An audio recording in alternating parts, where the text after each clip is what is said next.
Stanford University. Okay, I think it's recording. I think it's 7 o'clock, so might as well get going. Talking about Iraq today, and I want to organize it the way I organized the Afghanistan talk last week. So I want to start with some news stories, what's happening right now. I want to take some of the more dramatic instances of recently happened and give some explanation, looking particularly at northern Iraq and that Mosul area. Then I want to back up, talk about overall geographical patterns, and then a fairly long historical narrative, bringing it up to the present. And again, anyone has any questions or comments, please feel free at any time to interrupt. So just to start with a basic map here, so that we sort of situate ourselves, you can see what a low-lying area Iraq is, except in the far north, in the Kurdish areas. If you've been following the news, it has not been a good week in Iraq. This is from today. Blast hit central Baghdad as attacks accelerate. So just yesterday, there were major attacks at hotels, particularly hotels frequented by Western journalists and security experts and others. And then a bomb at the forensic department of the Interior Ministry, killing 17. These were massive explosions done to show that the government does not have control over Baghdad, and perhaps done in retaliation for the execution of so-called Chemical Ali, cousin of Saddam Hussein, who had been responsible for poison gas attacks against Kurds in the late 1980s and other times. So one incident in which 5,000 people were killed and which vast numbers were forced out of their villages. He was not contrite about this issue in any way. He was hanged, and so Saddam Hussein loyalists obviously not happy with that issue. Just some other bombings. This was in, again, the northern city of Mosul, which I just showed you, by most measures, the third largest city in Iraq, the metropolis of the north, 2.5 million people. And it has really been the most violent place in Iraq in the last couple of years. And I think this tells you one thing that's going on. Tensions are high as the country gears up for parliamentary elections for March. And these Sunni, Arabic-speaking Sunni Muslim politicians have threatened to boycott if their candidates disqualified for their alleged connections to the former Ba'ath Party are not allowed. So Saddam Hussein was part of this Ba'ath Party, or Arab Nationalist Party. I'll talk later on about the background of that party, what its beliefs were. But after the fall of Saddam Hussein, Iraq went through this process of de-Ba'athification. Members of the Ba'ath Party expelled from the military, from high levels of government. But most Sunni politicians who had any experience had some connections with the Ba'ath Party, because it was the ruling apparatus for decades. And so by excluding everyone with any connections, you're basically writing the Sunni Muslims out of the political process. And they formerly had power, now they don't. They're about 20-25% of the population. But if they really are out of the political process, there's a lot of fear that it could lead to increased violence. So here's just the issue of barring hundreds of candidates, something that the United States is quite upset with. The Electoral Commission that did this was led by Ahmed Halabi, who was an Iraqi dissident. He was actually one of the principal advisors of the U.S. He was one of the individuals supposedly who claimed that if the United States did indeed invade, that U.S. troops would be welcomed and that it would be a sort of an easy, not only easy war, but easy occupation. Evidently not too much discredited by that. So you can see the panel set shockwaves through Iraq's political establishment, disbanded 511 candidates. Anyway, a firestorm of controversy. And there's a lot of text here. So I don't maybe spend too much time on it, but it's a very interesting article from Foreign Policy, January 12th edition. I urge anyone to read it. If you have a view that Iraq is really improving and on its way to becoming a stable country, this article may lead you to think otherwise. And one of the points she makes very interesting, that yes, tremendous amounts of menace from Saddam Hussein, a regime that systematically tortured and murdered up to 1 million citizens, but the key word is systematically, but because now you have equally high levels of violence, but so much more chaotic, difficult to understand. hyperfragmentation of power. Reasons why you might receive a death threat. You might be from the Sunni minority like Saddam, vulnerable to a Shiite militia. You might be Shiite, targeted by radical Sunnis. You might be Shiite but not Shiite enough. A Shiite married to a Sunni, common before the war, sometimes fatal today. Or a Christian, or a Mandaean, or a Yazidi, or a Druze, or so on. Or a good way to earn a death sentence is by having connections to the United States, even teaching English. Teachers targeted. 340 Iraqi professors have been murdered. More have disappeared. More than 80% of Iraqi universities have been bombed, burned, or looted. Journalists at risks. On and on we go, including working in a barber shop because devout Muslims are not supposed to let their beards grow, selling alcohol, and so on. Oh, certainly being gay. It's a chilling article, but maybe one worth a read. In northern Iraq, in the Kurdish autonomous area, because the Kurds have their own autonomous zone, its boundaries are highly contested, and that's one of the big problems, because its boundaries are not really set. But the Kurds have basically been running their own affair since the early 1990s. They have been virtually independent out there, and it's a much safer part of Iraq. Somebody's called the other Iraq, the Iraq that's having a lot of investment and the like. But this article is indicating that there are a lot of problems up there as well. Going through what used to be a village of Yazidi Kurds, been reduced to rubble by a car bomb. So still problems going on. Oh, and the big issue coming up with the census. Some of you may have read, I did a blog posting on that. Iraq has not had a census in a couple of decades, so now they're trying to set one. And it's a very problematic issue because you have, especially in, yes, please come on in ethnically mixed provinces, or governorates as they're called in Iraq. Nobody really knows the makeup, and different groups are vying for power, and so it's really key to find out how many different people there are.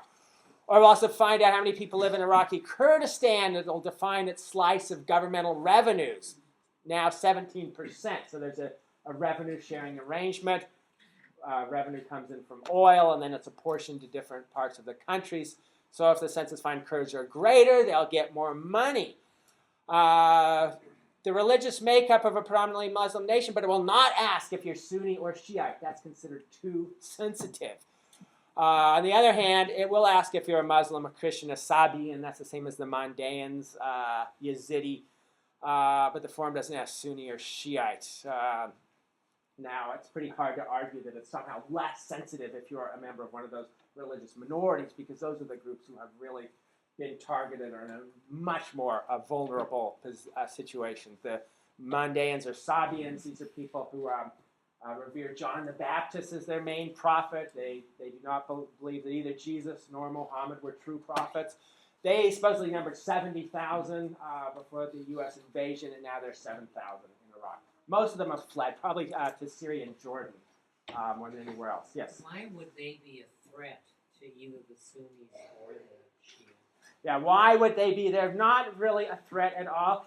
But you have most of these minority groups are in the north, but the Mandaeans or Sabians are in the south, in the far south.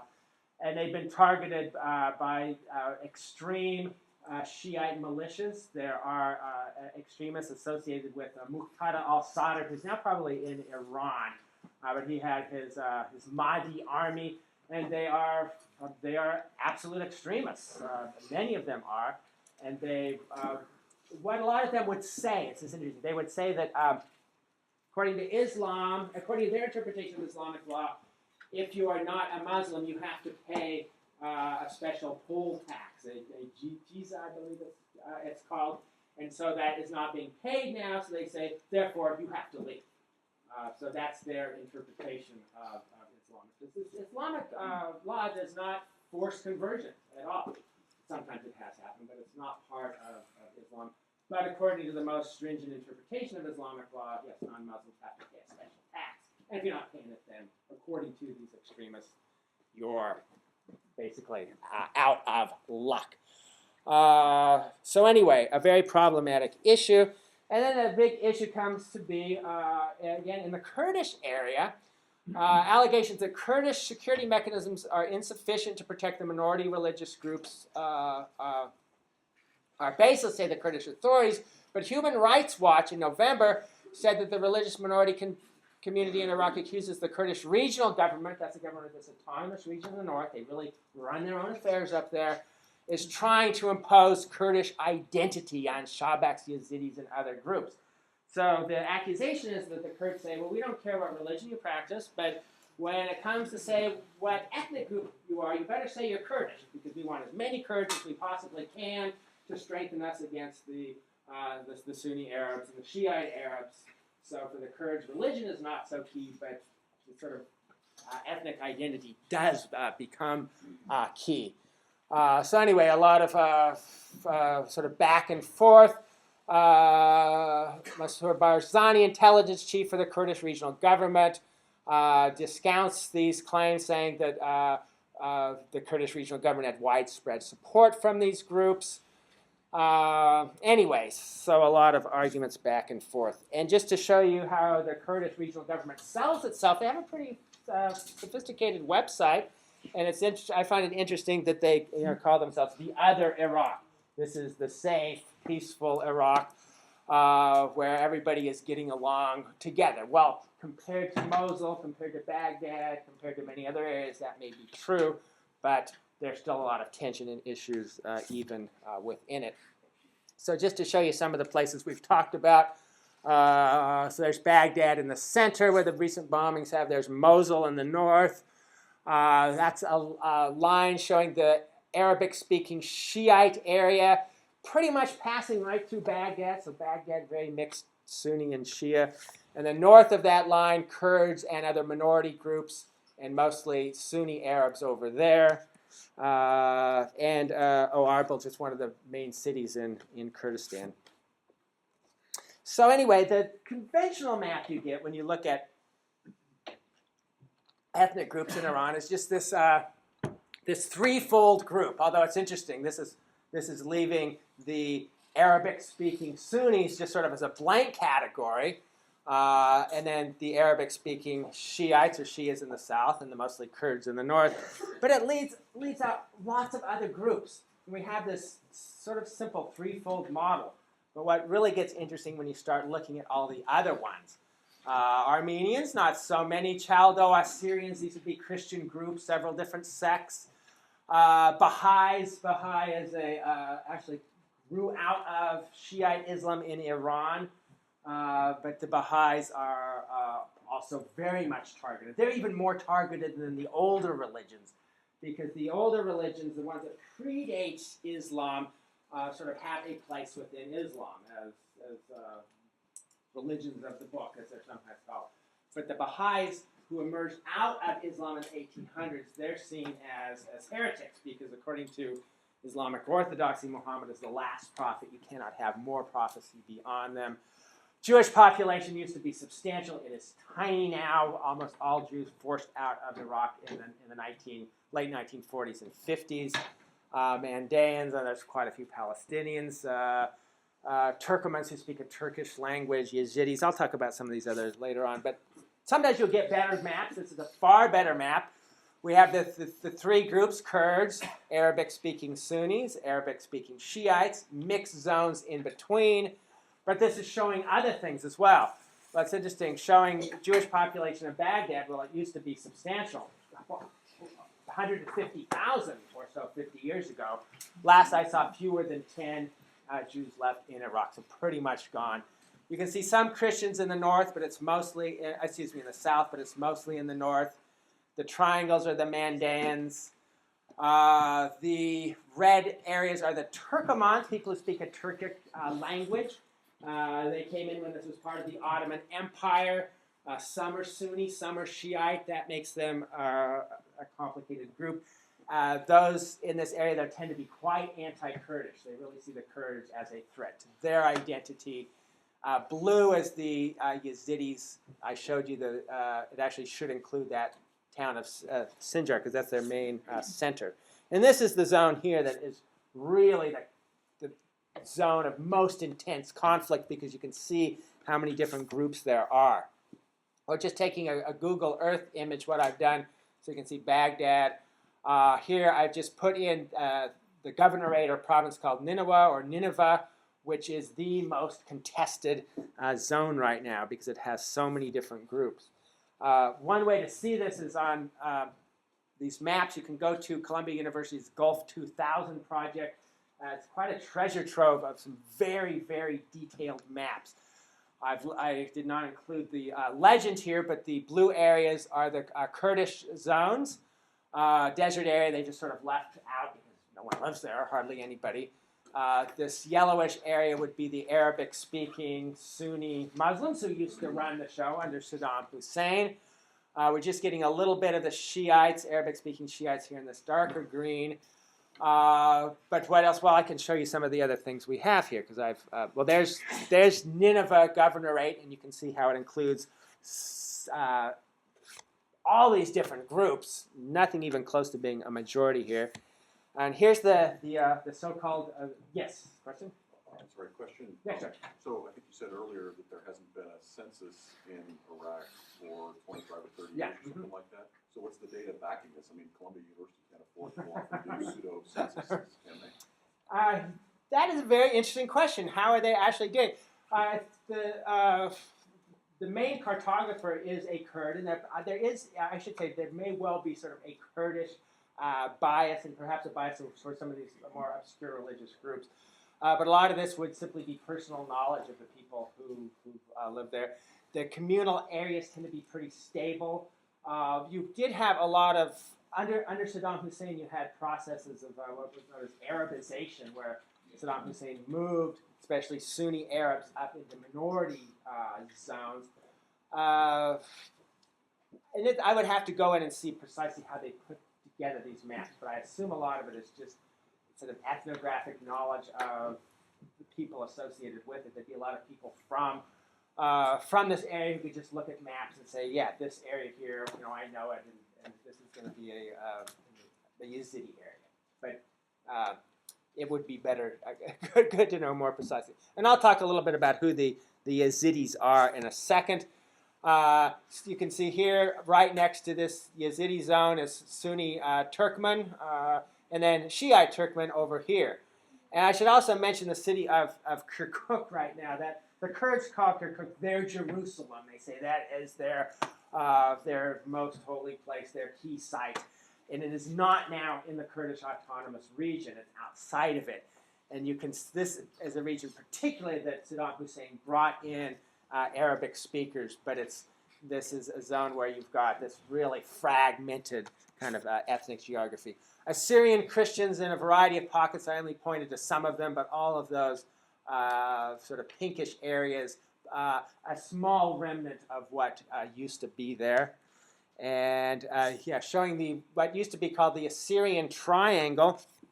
I'll get back to that in a second, but here's a map showing the areas actually under Kurdish control, although this was from a couple years ago, but it hasn't really changed much. So you can see Mosul is right next to the Kurdish zone. Here's the so-called Assyrian Triangle. Sinjar, I showed you that at the beginning. So here's Kirkuk, sort of right next to it.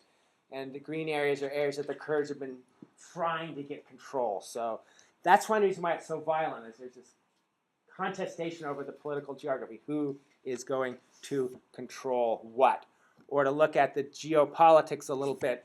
Those are the three governorates that the Kurdish autonomous region officially runs, that it actually has de jure and de facto control. That's area that it's one of the areas that it has de facto control over it, but it doesn't have legal control. Northern Nineveh Governorate, that's the city of Kirkuk. And that would show sort of the ultimate demands of what the Kurds would really like, how much territory they want to get. And just to put it on a what I call the disputed zone on a population density map, one thing you can see how few people live in the south desert area, a few migratory Bedouin groups. But in the southwest desert, you've got to be in between the Tigris and Euphrates rivers. That's where there's water. That's where there's irrigation. You get into the north with rain-fed agriculture, and you have a more even distribution of population. But you can see some fairly major cities. So The north is a pretty big population center, especially Kirkuk and Mosul. The biggest center would be around Baghdad and to the south and around Basra as well, but pretty important zones. And Where here's is the oil? Oh, you're just going to get yeah. So here's a real key map. Is where is the oil in Iraq? And lo and behold, some of the biggest oil fields are exactly in that disputed area. So the disputes have to do with ethnic geography and who speaks what language and follows what religion. Yeah, but it also has to do with oil. There's some big oil fields in the south, along the border with Iran as well. But there are some huge ones up there as well. So that's another topic. Yes? If you wanted to defuse the conflict, and you said all the oil revenue would go to the UN bank and be redistributed via credit card to every individual. Yeah. So it has nothing to do with the government. And secondly, that the big governments would be very weak, like the United States was way back. Right. And the real governments would be cities.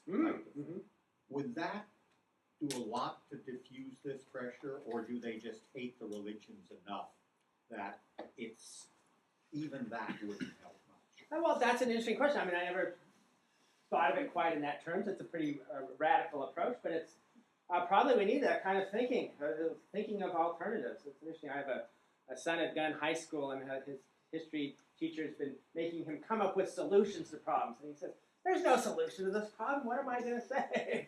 That's what he's asking me. So he probably should be consulting with you, because it sounds like you've been thinking about possible solutions. It would take it would really take a strong level of agreement, and people are really going to have to compromise. But that kind of radical decentralization is perhaps what is needed to get rid of the existing structure of these provinces. Because then we don't care whether the oil fields are in Sunni or Shia or Kurd, because all the money goes to individuals rather than areas. That type of thing. Yeah, see, I mean, right now there is a central governmental oil ministry, and they do apportion money to different provinces, and that's what a lot of the political fighting is about, too. Who gets what from those national coffers. But I should say, too, a lot of the Kurds, they really want independence, many of them.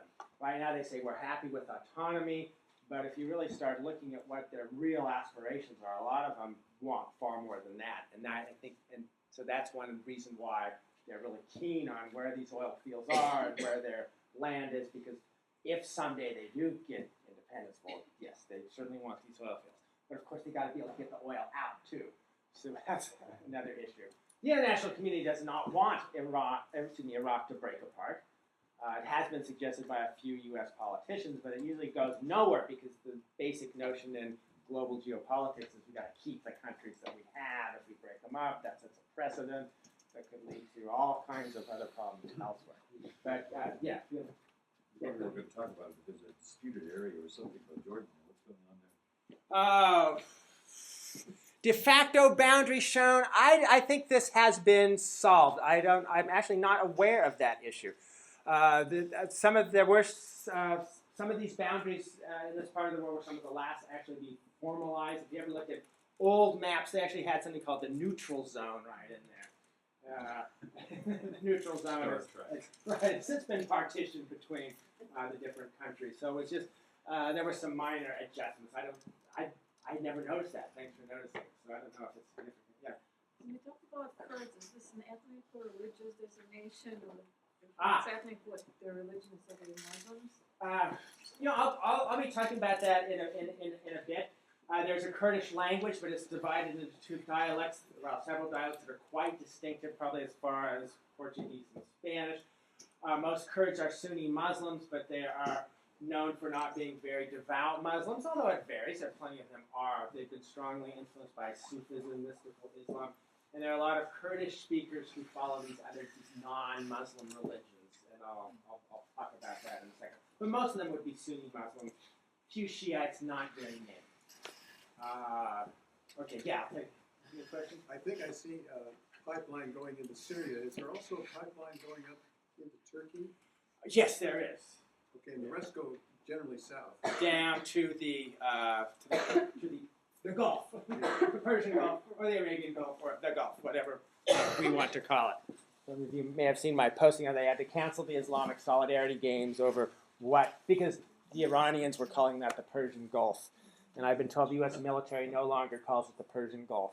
They like to call it the Gulf. The Kurds. Okay, let's talk a little bit about the Kurds. The Kurds have sometimes been said to be the largest nation without a state. If by nation you mean a group of people who have a fairly strong sense of their own identity as an ethnic group and have political aspirations and have been trying for many, many years to form a country called Kurdistan. This was a big issue after World War I. It was brought up again after World War II. There, actually, you'll find most Kurds in Turkey, a lot in Iran, quite a few in Syria, some in eastern Iran, so they're not all just in one group, but the main zone here is an area between sort of northern Iraq, part of Iran, Syria, and Turkey. So it's a large group with a very distinctive history. And it's, here we have the neutral zone. So an old map here showing a good old neutral zone. Of the religions found in this area, the one I find most intriguing is Yazidism, or the Yazidis, or Yazidis. They number, well, we don't know. And estimates vary tremendously. Wikipedia says 500 to 700,000. So that's not a small group. It's not huge, but it's substantial. You can find them all the way up into Armenia, but their center is northern Iraq. They are Kurdish speakers. Reputation for being devil worshippers because their belief is that God is a very remote figure, creator and all that, but too removed to intercede or to pray to. So it's 7 angels that you pray to, and the chief one, Melek Taus, the peacock angel, is also known as Satan. So people say, well, the Yazidis are devil worshippers. Well, far from it.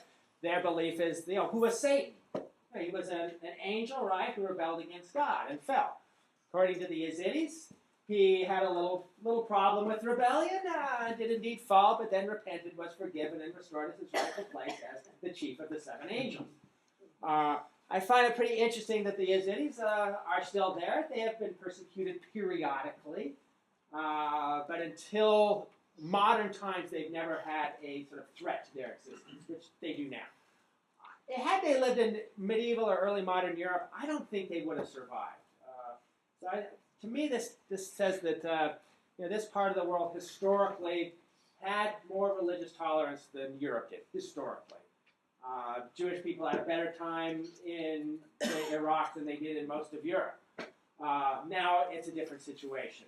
And like I said, the Jews were forced out of Iraq in the 1940s and 50s, and now groups like the Yazidis are under real pressure.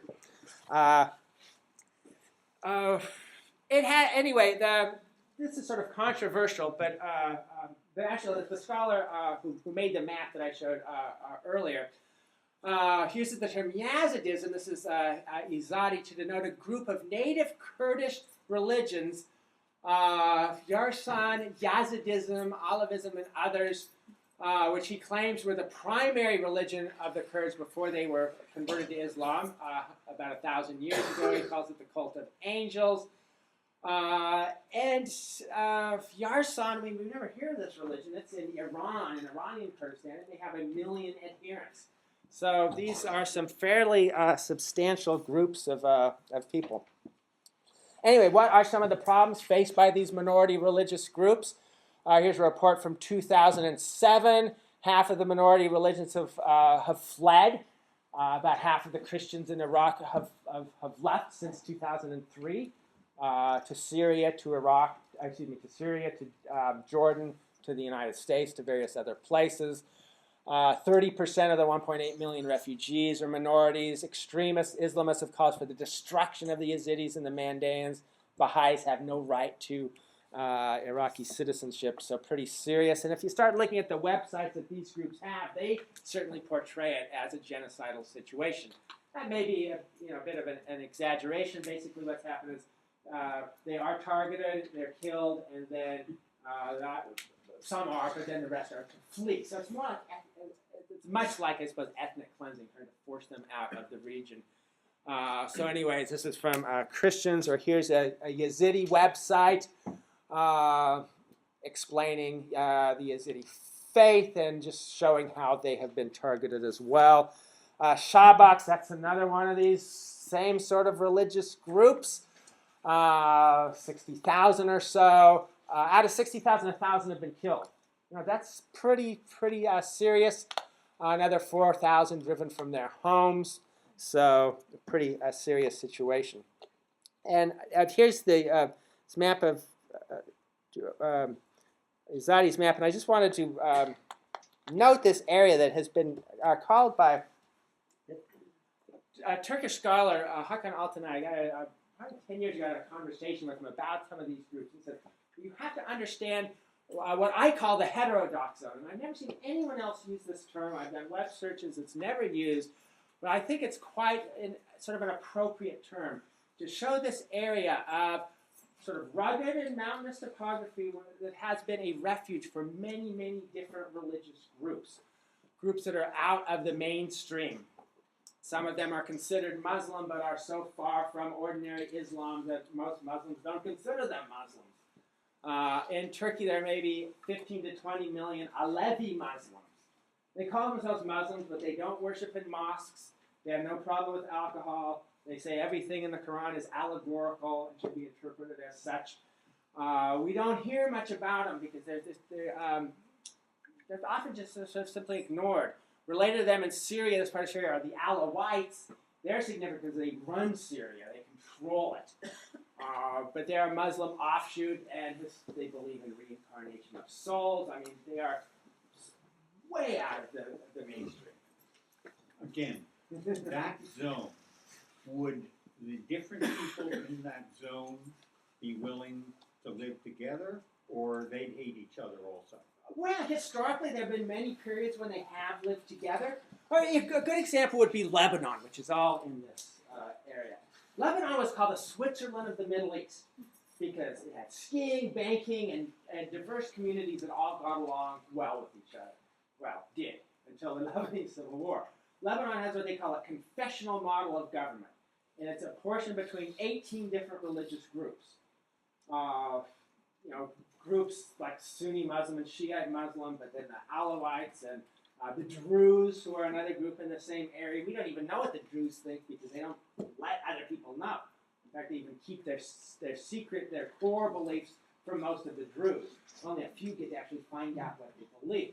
But you've got all kinds of different Christian sects that go way back, of Syriac and Armenian and Nestorian, and anyway, just this many, many different groups. And it's all set where the president of Lebanon has to be a Maronite Christian, and the prime minister has to be a Sunni Muslim, and the speaker of the House has to be a Shiite Muslim, and I think maybe the minister of defense has to be a Druze. I can't remember all of it. Voting is all for you. And it did work for a long time. But then in the Lebanese Civil War, in the 1980s, it ceased working altogether, and Lebanon was just ripped apart by communal violence. Today, things are much better than they were.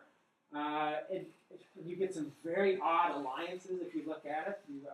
One of the main Christian generals is now allied with Hezbollah, radical Shiite sect supported by Iran. So I've never been it's really hard to figure out how Lebanese politics work, but there have been periods when they have got along quite well.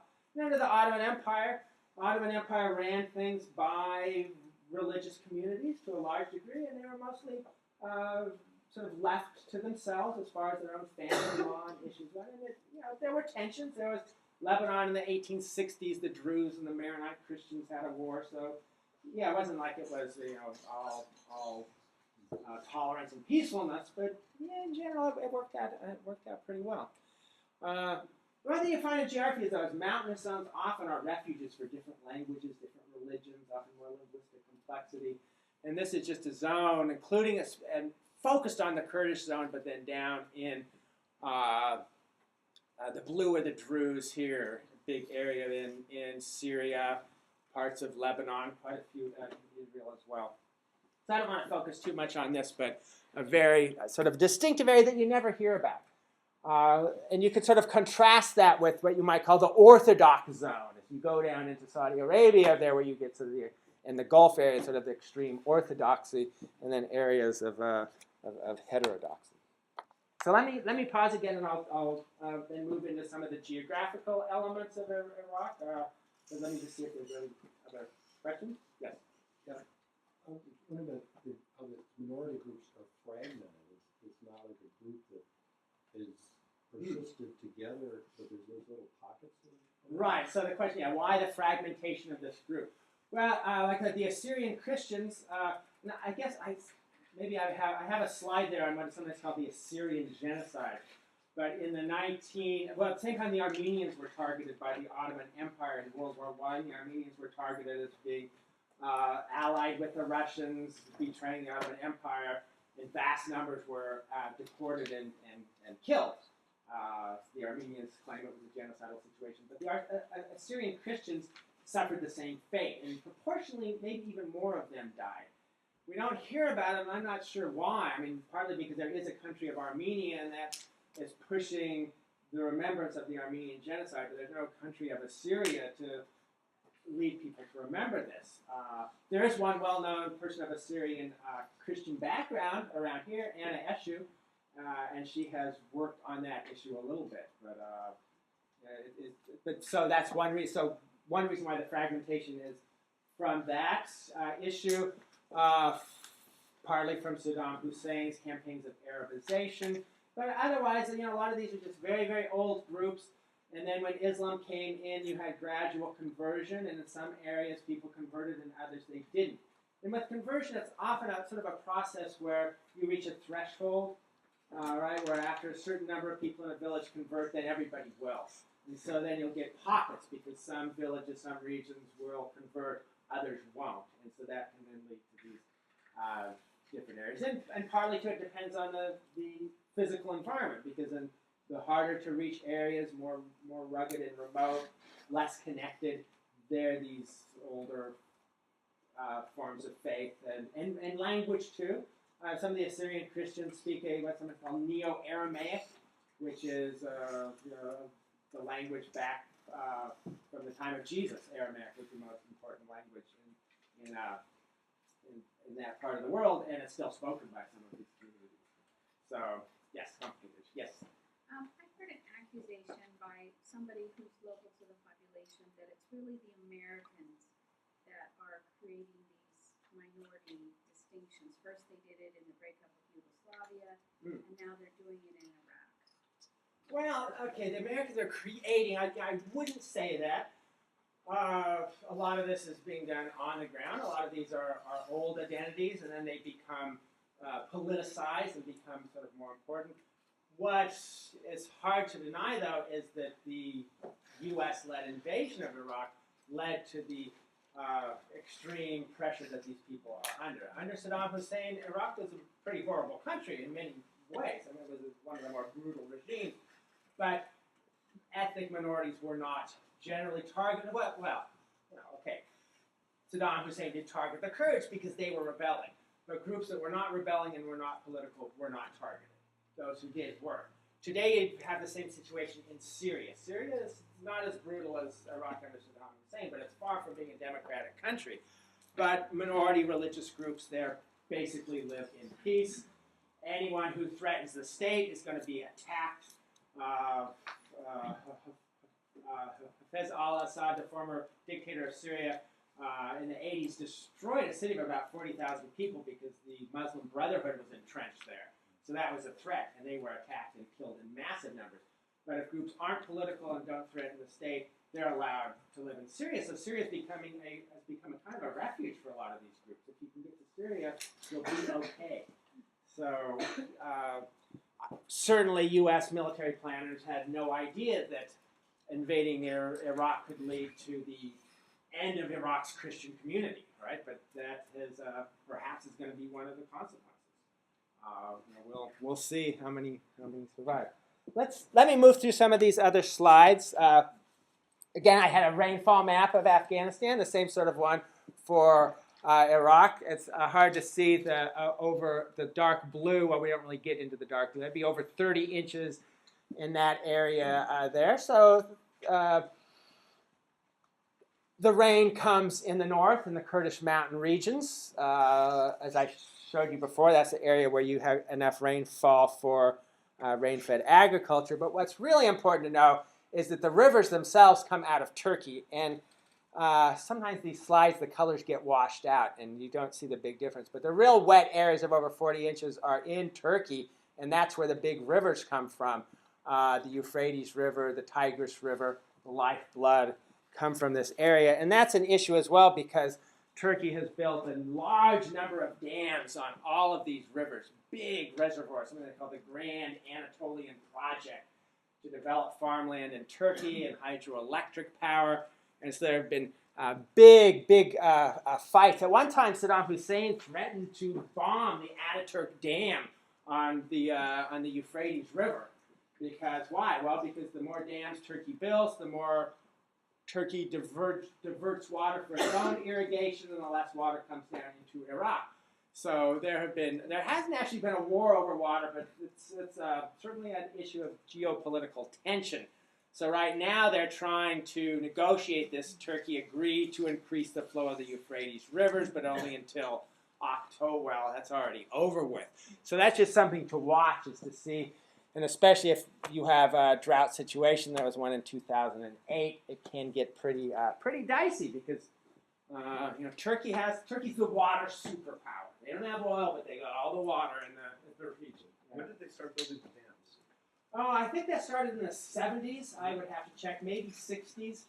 But there are big developmental projects and there's some very substantial dams. Again, that's something that you can see really well on Google Earth. What they've done on that.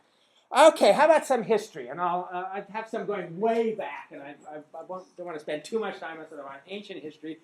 But here we're all the way back 1,500 years ago, showing one of the many incarnations of the Persian Empire of the Iranians, if you will. The lighter blues are areas that they occasionally tried to control. But it is interesting that this frontier went right through what is now Iraq. And that was true in the Roman Empire 2,000 years ago. At this period, it was the Byzantine or Eastern Roman Empire, always fighting against the Persians. And this boundary line between those two empires generally right through what we call Iraq. So Iraq is sometimes conceived of as sort of a natural geographical unit because you got these two big rivers, the Tigris and Euphrates, and that was ancient Mesopotamia, cradle of civilization, Sumeria, and all of that. But actually, through history, it's often been sort of divided east to west. The Iranians or the Persians, whenever they are strong, have wanted to control Iraq. Persia's up on a plateau. Iraq, most of Persia is, or most of Iran. And Iraq has the low-lying areas, warm in the winter, grow dates and other tropical crops. And so there's always sort of been a strong desire, if the Iranians are strong, to sort of move into that area. Islamic conquest united both of them. And you can just see under Muhammad what was controlled. Then shortly after his death, all of what was now Iran and Iraq and Syria and huge other areas brought into the Islamic Caliphate, the United States, but that only lasted a couple hundred years. Then it fragmented, it broke up. And just to give you another example here of something called the Buyid dynasty in about the year 1000, centered in Iran, originally started here, and then when they got stronger, they conquered what is now Iraq. So again, this pattern has a long historical lineage of Iranian states trying to get the very fertile, low-lying lands in that area. In the 1500s, 1600s was when the modern boundary was established, and it was established more or less as the boundary between the Ottoman or Turkish Empire, centered in Istanbul, formerly Constantinople, and the Safavid, which is another Persian empire. This was the empire that turned Iran into a Shiite nation. The Safavids were a Shiite group. They conquered Iran, they formed a new dynasty, and they spread Shiism through Iran, and it also spread into southern Iraq. that's an interesting issue we can talk about maybe later on if you would like to. And they went back and forth. The Safavids certainly wanted to rule Iraq, but the Ottomans had a more capable military. They had more up-to-date artillery and musketry and the like, and that enabled them to control the lowlands, at least most of the lowlands, and the Safavids were sort of maintained their hold in the plateau and other areas. Great empire. And under Ottoman rule, there was no Iraq. Iraq is a geographical expression that was used for the area between the rivers, but it was never a political unit. They divided it into 3 provinces. And it's interesting, Basra pretty closely associated with the current Shiite area. In the Baghdad province, pretty closely associated with the Arabic-speaking Sunni zone. Mosul, well, mixed again.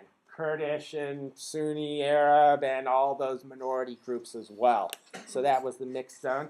But again, through most of Ottoman history, the different communities here got along pretty well. Not perfectly, but generally pretty well. It was not a situation where there was a tremendous amount of ethnic pressure by any means. Here's the Ottoman Empire. I outlined it in black. At 1914, eve of World War I, Ottomans had lost most of their territory in Europe. They only controlled a tiny bit. They had lost North Africa, but they held on to Mesopotamia or Iraq and Syria, what is now Israel, Jordan, Lebanon, and all the way down the Red Sea area now in Saudi Arabia down to Yemen. So still a pretty substantial empire. Still fighting against the Persians, but the Ottomans made the fateful decision to ally with Germany and Austria-Hungary in World War I, fighting against the British, the French, the Russians, and eventually, to some extent, the Americans, the extent that they came in. And the British, the first attempts were disastrous, trying to push through the Dardanelles. Anyone seen the movie Gallipoli? You know what happened is the Anzacs, the Aussies and the New Zealanders were just mowed down in vast numbers by Turkish machine gun emplacements. The British sent their Indian army up into central Iraq. That was a disaster. An entire army was captured. Finally, the way the British finally worked it was to ally with Arabic groups based in the Hijaz, in the area around Mecca. A British colonial agent named Lawrence of Arabia, Arabic linguist, went to the Mecca area, to the Hashemite family, which was the family that traditionally ran this area underneath the Ottoman Empire. They organized a rebellion, the Arab Rebellion. The only map I could find is in Arabic, interestingly enough. That's actually showing the rail line. Anyone read Arabic here? Show me what the map is showing. But anyway, it was mostly Arab troops with Lawrence organizing supplies and the like. But they were able to very effectively move north up into what is now Syria and defeated Ottoman forces as they went. You can see here Lawrence after the Battle of Aqaba.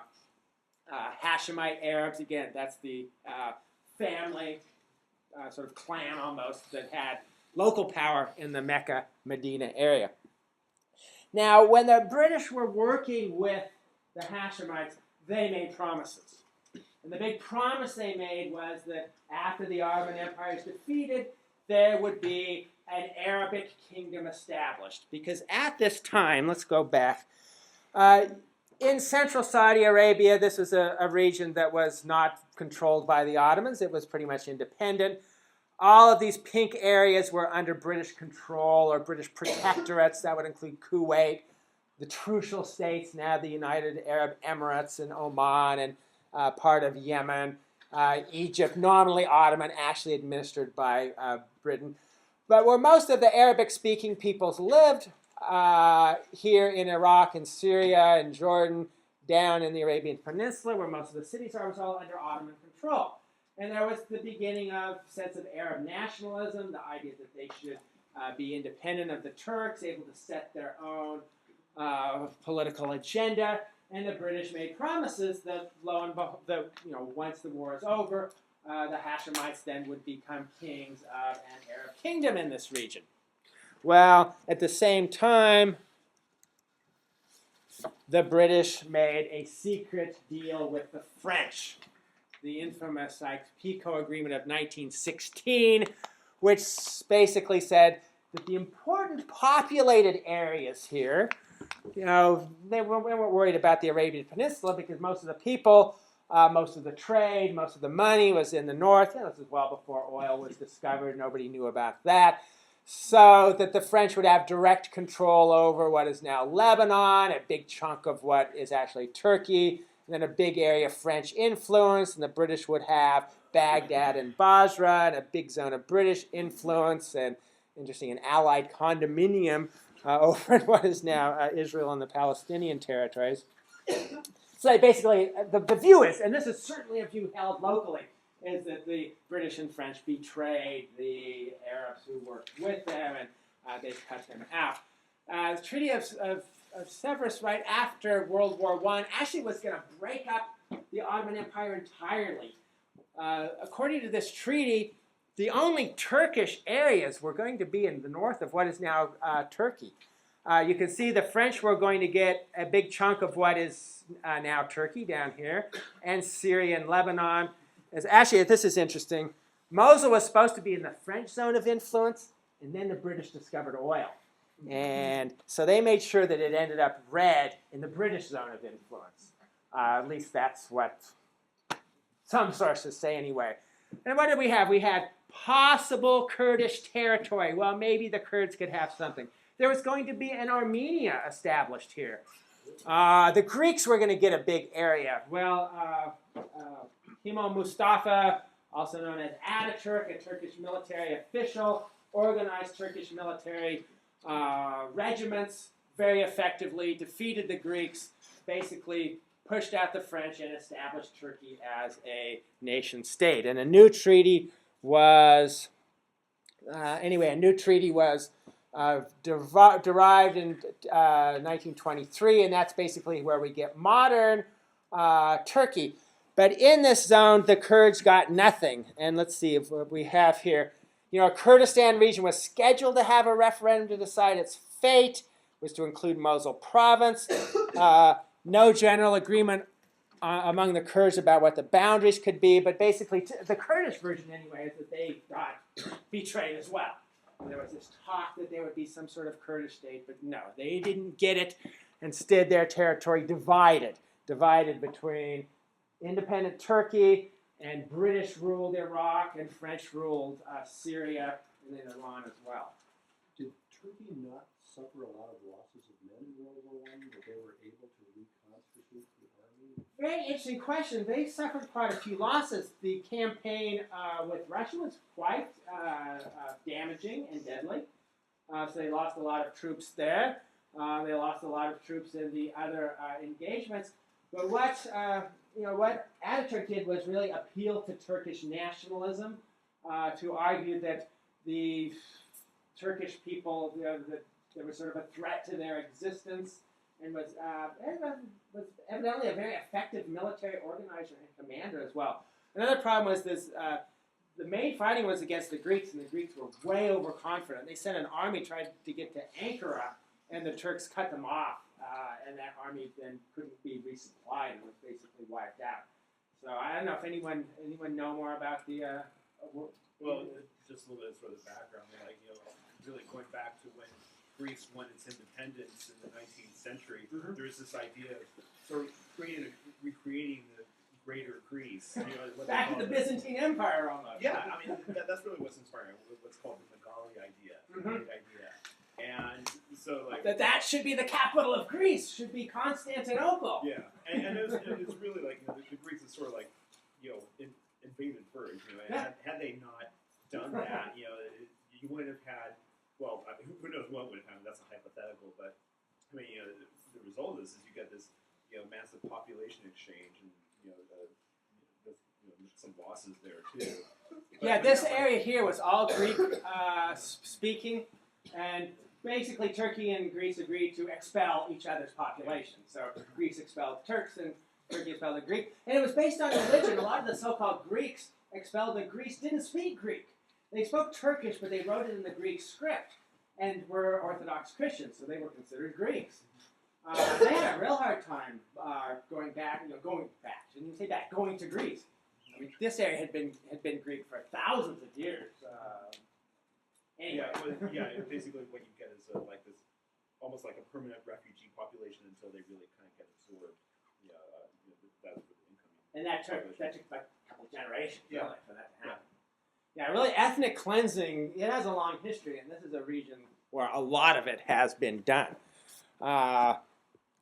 Let me just jump. Oh, so here, World War II, this area wasn't involved very much in it, but here in the San Francisco Peace Conference, here's a map that Kurds brought, claiming actually a very large Kurdistan, all the way down to the Gulf, where there are no Kurds living at all. But boy, they wanted water access. So again, the Kurds just keep pressing their claims in international conferences.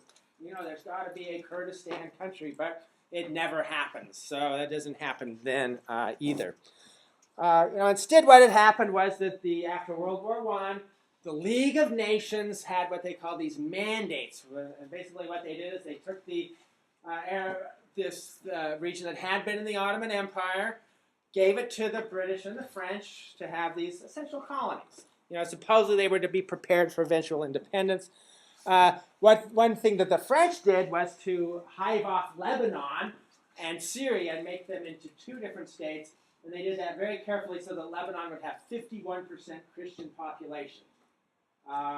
Now Lebanon probably only has about a third Christian, but they will not do a census because, again, it's all this careful balancing. And population differential growth and immigration have really changed those issues as well. But these boundaries were established by the British. Winston Churchill essentially drew the boundaries of Iraq. Had not been to the area. Had some maps, had some geographers, obviously used a ruler in several places, and created the geographical structure that we see today. And that's how Iraq came to be. But the British did not have an easy time at all. They got it right after World War I, 1918, 1919, 1920, massive rebellion. And here's one time where the Shiites and the Sunnis and the Kurds all worked together. That's probably the best example of cooperation that they had was fighting against the British. You can see rebel areas, towns under rebel control, major British defeats, but also some tribes, especially in the desert area. You have tribal organizations. It basically means extended clan organization. So some of those groups, especially in the desert zone, were on the side of the British. So they weren't fighting against everybody, but most of the groups did rebel. British used a lot of bombers. Some of the earliest early bombing campaigns were in this war, and it was extraordinarily expensive, and far more than the British got themselves into. This is a current radical Sunni brigade that calls itself the 1920 Revolution Brigade. Notice the AK-47s, the open Quran on here. But just to give you some information about this, cost the British government £40 million, twice the amount of the annual budget allotted. Winston Churchill decided that a new colonial administration was needed. They needed to control Iraq through indirect means, mainly installing former officials friendly. Eventually they decided to install Faisal ibn Hussein, who was from that Hashemite family, that same family from the Mecca area that they had worked with. Okay, take one of the sons from this family, make him a figurehead king to try to put power in Arab hands. Also thought installing Faisal as king would prevent him from fighting the French in Syria and damaging British-French relations, because the French had taken over Syria and they had problems there as well with the people of Syria not wanting to be under French control. So it was a problem. Yes, here he is, and I found this very interesting. He had been at the in the Arab delegation at the Paris Peace Conference, working closely with Gertrude Bell, who is one of the most interesting women of this time. She was a very intrepid explorer and sort of geopolitician. Really interesting to think of a British woman having that kind of role as close advisor to someone like Faisal. I hadn't realized this until I started doing research for this lecture, but Faisal had met with Weizmann, president of the World Zionist Organizations, and signed an agreement on Arab-Jewish cooperation in which he accepted the Balfour Declaration, which was the British declaration that was sort of allowing Jewish immigration to what later became Israel right after World War I. I don't know, have you been aware of this connection? I'd have to look. Huh.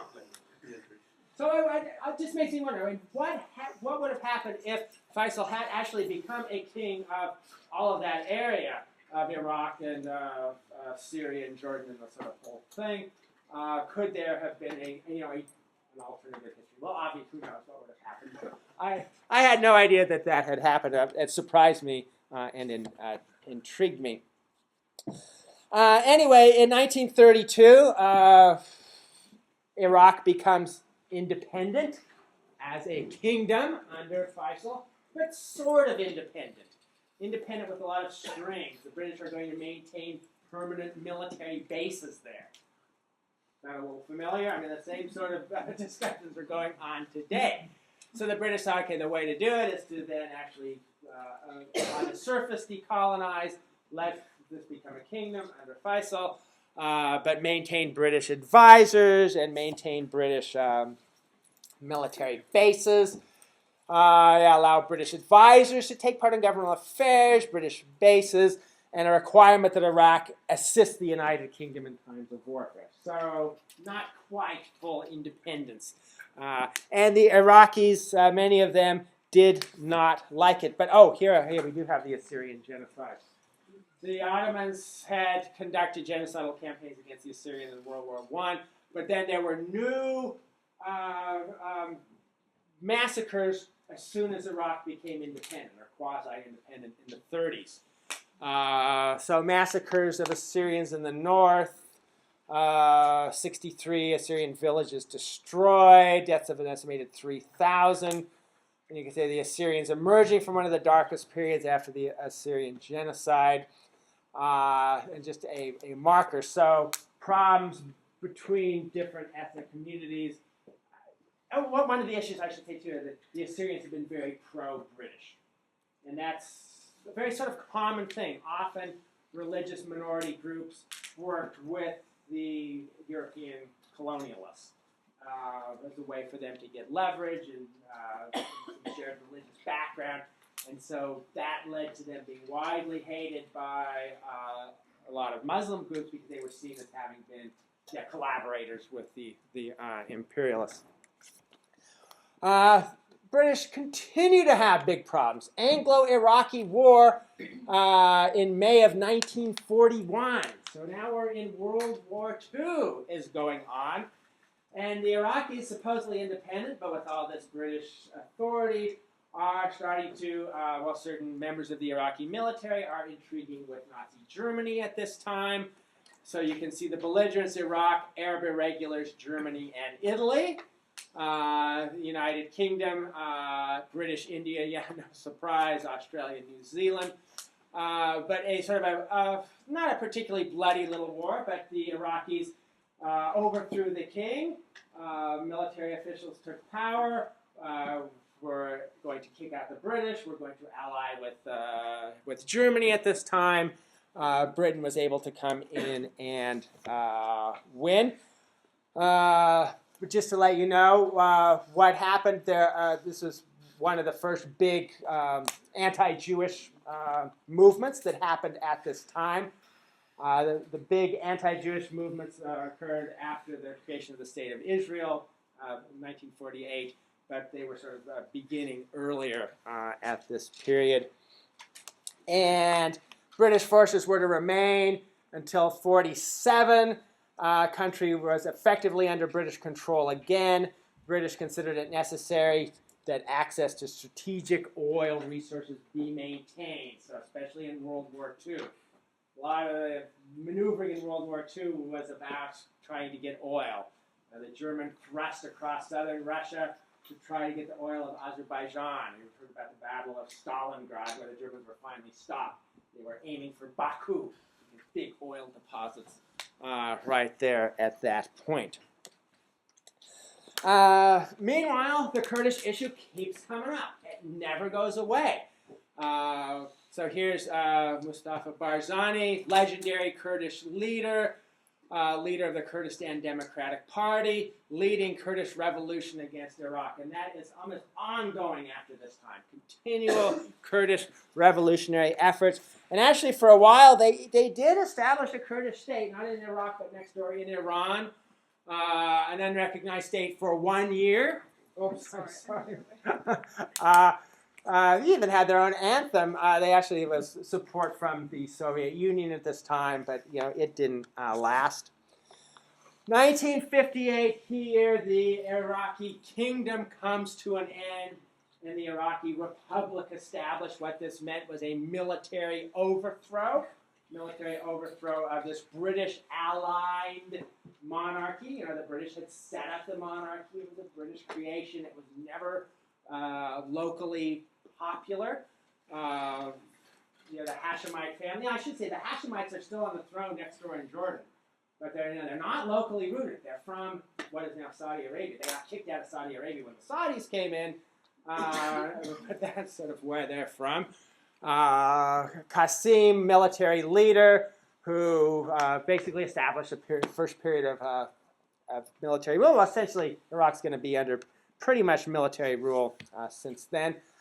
But Qasim is actually assassinated in 1963. You can't see it. The Ba'ath Party comes to power, although their rule wasn't really consolidated until 1968. There are lots of infighting, back and forth, assassinations, coup attempts. But by 1968, the Ba'ath Party is firmly in control. So what is the Ba'ath Party? What do we see? Headquarters, Damascus and formerly Baghdad. There are two groups. Ba'ath Party is still in charge of Syria. It's based on the notion of Arab nationalism. It's not religiously affiliated. Actually, Michel Aflaq was the ideological founder. And if you look at his name, does it look like a Muslim name, Michel? Yeah, Michel Aflaq, actually this is interesting, a member of the Greek Orthodox Church of Antioch. That's one of these Lebanese churches. So he was a Christian Lebanese. There were other founders, but he's considered the prime sort of ideologue of this group. And what the Ba'ath Party is a national socialist party. Now, what is national socialism? Like fascism, like Nazism. Based not at all on religion, but on Arab sort of linguistic, ethnic identity. A way to bring together Arab Muslims and Arab Christians. Jews, no way. Very much anti-Semitic group. There are Christians and Arabs with these rights. Those associated with the Ba'ath Party tend to be very anti-Semitic. Some obviously more than others. But it was founded at the same time that Italian fascism and German Nazism were.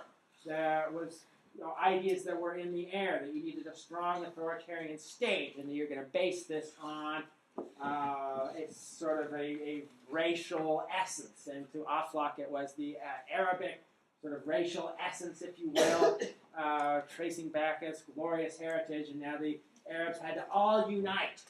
Very strong sense of the Ba'ath Party, unity of all Arab people, but secular, not religiously based at all. Yes? Egypt and Jordan and Syria were joining up into the United Arab League. Yeah, so were they not formally part of the Ba'ath Party, but they were part of the same general movement of Arab nationalism. So Nasser in Egypt in the 50s had actually joined with Syria, and there was a short period of time when there was something called the United Arab Republic, which was Egypt and Syria together. It didn't work out and it didn't last, but it was part of the same general movement of Arab nationalism. And one thing I should say too is, I mean, this was such a prevalent idea, and an idea that was seen as having failed, broadly speaking. So Syria is still run by the Ba'ath Party, but it's not a potent ideological formation anymore. What the younger people have then is moved into Islamism, if you will, politicized Islam. Back in the 50s and 60s, there wasn't that much politicized Islam. You know, Islam was a faith, but the political driving force was a sense of Arab nationalism based on a completely different view.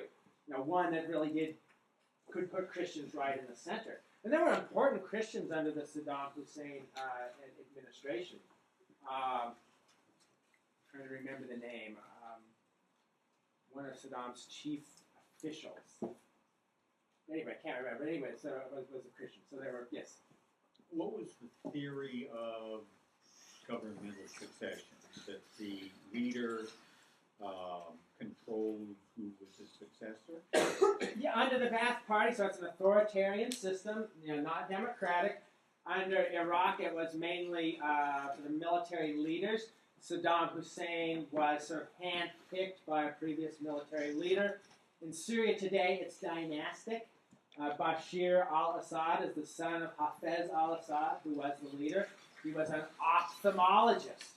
Actually, it was the elder son who was being trained to take over. I think he died in a car crash or something. And so the younger son, who was supposed to be an ophthalmologist, well, he became the ruler. So I don't know. You know, that's probably not part of the party ideology, but that's how it's come in. In an authoritarian system, it's difficult to determine how lines of succession go. And it's interesting that some of them will fall back on the dynastic principle. North Korea today, right, from precisely that principle, from Kim Il-sung to Kim Jong-il to Kim Jong-un, who is now being groomed to take over from his father. So North Korea, Marxist, communist country, you're not supposed to run that by in a dynastic way, but that's how North Korea is running now. So it's, I suppose, one convenient way to go about doing it. I think there's at least as many like coups / assassinations as there are like a regular succession of power. Yes, that's true. Yeah, there have been just a succession of coups, military takeovers, until you can get some real strong man coming in. And so that was what Saddam Hussein said. You need to have absolute power in my hands. Well, let's get to him since we're close. Oh, I just want to see this earlier. The Greek Church of Antioch. I just wanted to mention because that's one of the oldest Christian churches, way back in the 6th century, when before the Eastern Orthodox and the Roman Catholics divided. You had a Roman, the Pope as a bishop of Rome, a bishop in Constantinople, one in Alexandria, one in Jerusalem, and one in Antioch. And that's sort of the survival of this very old Christian sect. So anyway, Saddam Hussein himself comes to power in 1979 up until 2003, so in power a long time, military strongman. My bottom here is cut off, so I think we might be missing one little bit of information. Let me see if I can get this down. No, actually, we're not missing anything important. What I wanted to mention, though, is Saddam Hussein had some delusions of grandeur, and he loved to compare himself with Saladin, the famous Muslim conqueror of Jerusalem, conquered it from the Christian Crusaders in the 1100s, both born in the same city, Tikrit.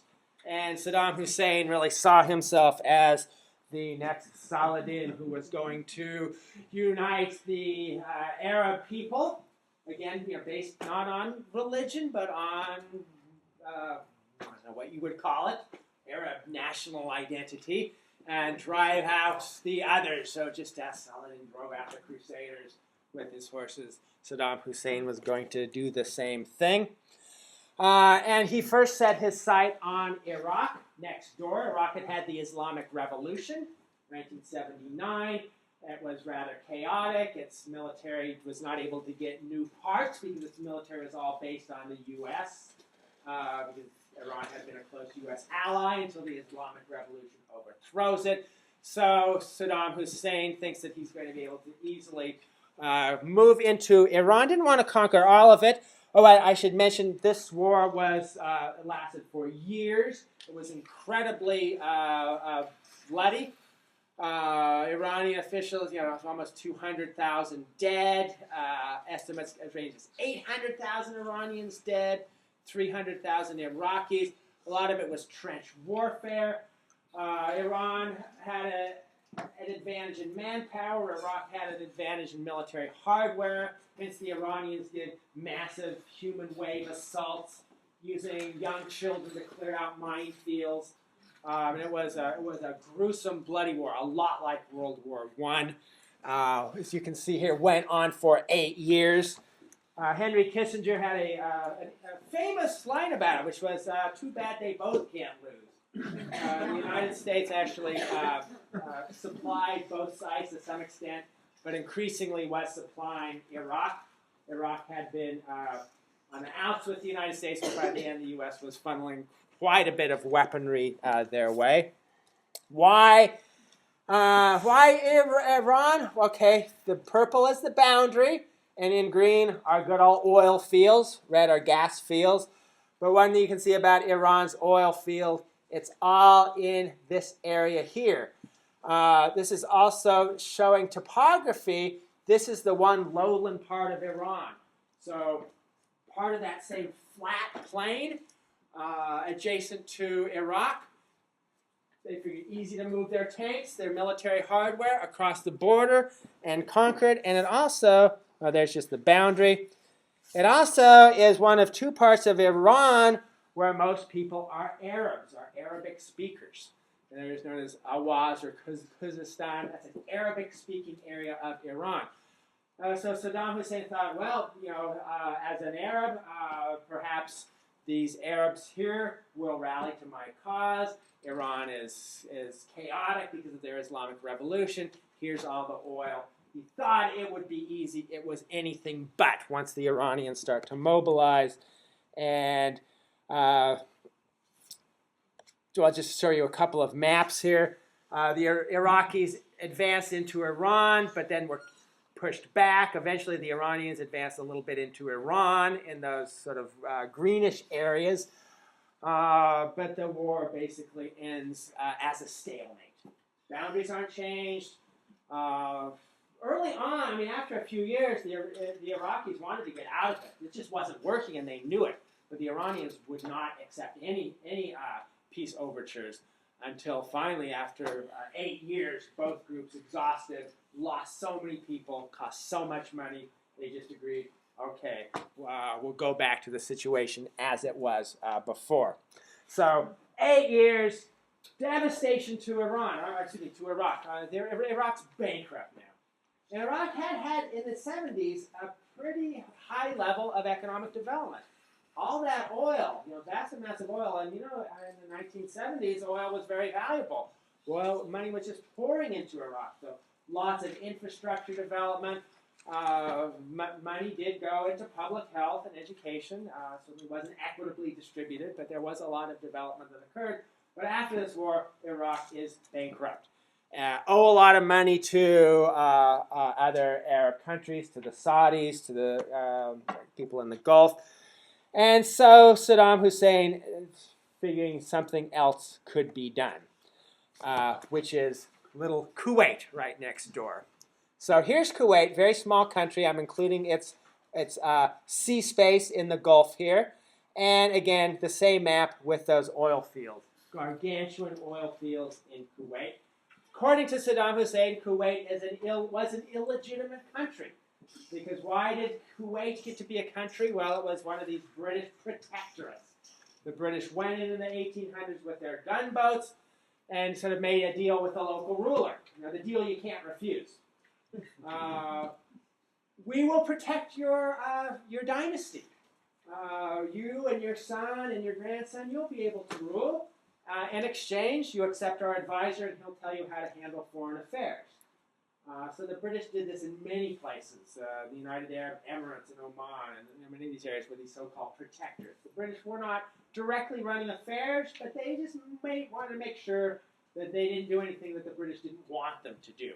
So the British had done that, and to the Saddam Hussein, and this was a colonial creation. It by right should have been part of Iraq. Plus, he claimed the Kuwaitis were doing slant drilling, right? Drilling on a slant to get into these oil fields right here.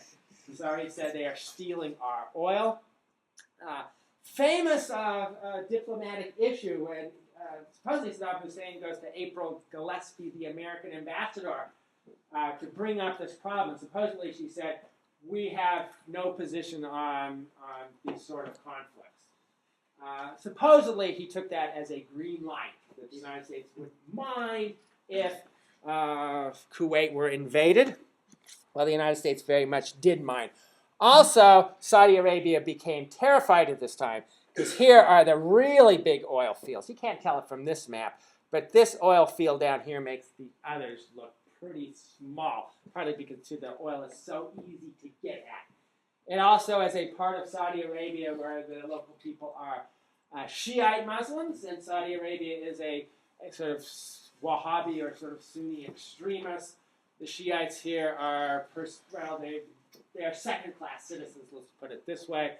So there are a lot of speculation that what Saddam Hussein wanted to do was to take over Kuwait, and then perhaps, who knows, but that's what the Saudis were terrified of. They know they had a tenuous control on this area, his army vastly larger than theirs. So anyway, the first George Bush administration, a huge international coalition was assembled. We have Iraq versus United States, Saudi Arabia, and on and on and on. You know, a massive force. About a little under 4,000 Iraqi civilians killed. I don't have the actual military deaths here. I somehow must have missed them. The coalition forces had relatively few, quite few at all. It was quite a walkover, in a sense, that the Iraqi military was powerful, but way outdated compared to what the United States had. You know, tanks that U.S. tanks could easily pierce and destroy. Just, you know, technologically, no comparison whatsoever. Question. Yes? If we had, according to your story, honored our commitment of staying out, would Iraq have had enough power to capture Kuwait and then invade Saudi Arabia and capture? Well, yeah. Oh, I should say, yeah. Iraq absolutely captured all of Kuwait. So I didn't say that. I'm sorry. Yeah, the Iraqi military moved in, and they had Kuwait almost overnight. Kuwait couldn't even come close to defending itself. So Kuwait was actually, Iraq then made it an Iraqi province. It ceased to exist. It became a province of Iraq. Did the United States make a commitment? No real commitment. It was I'm just saying, if we were out, if we they were would out, have won. they certainly would have taken over Kuwait and maintained position. Would they have moved against Saudi Arabia? Would they have succeeded if they had moved? Yeah, their military probably good. Saudi Arabia has a pretty strong air force. They have a lot of U.S. Planes, but their army has never been considered anything near what Iraq had as an army. So perhaps they could have, but you know, the international community was just terrified of this. Iraq then would have been able to almost corner much of the world's oil supply. If you were to get those Saudi fields, then you basically have the world oil economy. The Saudis can pump oil so cheaply, they can really almost set the price themselves. They have so much. And that's less true than it used to be. It's more true back then. So anyway, the U.S. and coalition forces actually swept around, trapped Iraqi forces, and just annihilated their army. It's the so-called highway of death, and you can just see just everything moving, pretty much destroyed. A big controversy was there were certainly some people then who claimed that the U.S. and coalition forces should have moved up, taken over Baghdad, and thrown Saddam Hussein out then.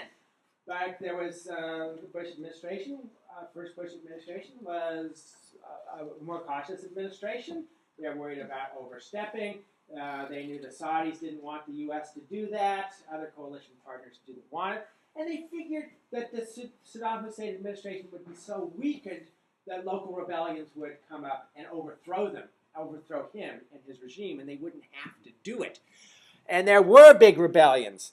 The Kurds, of course, they're always rebelling, and they use this as another case to rebel. Yeah. So was that based on faulty intelligence to assume that the rebellions were going to kind of do the rest of the job? Well, faulty intelligence, perhaps just too much optimism, because rebellions did occur.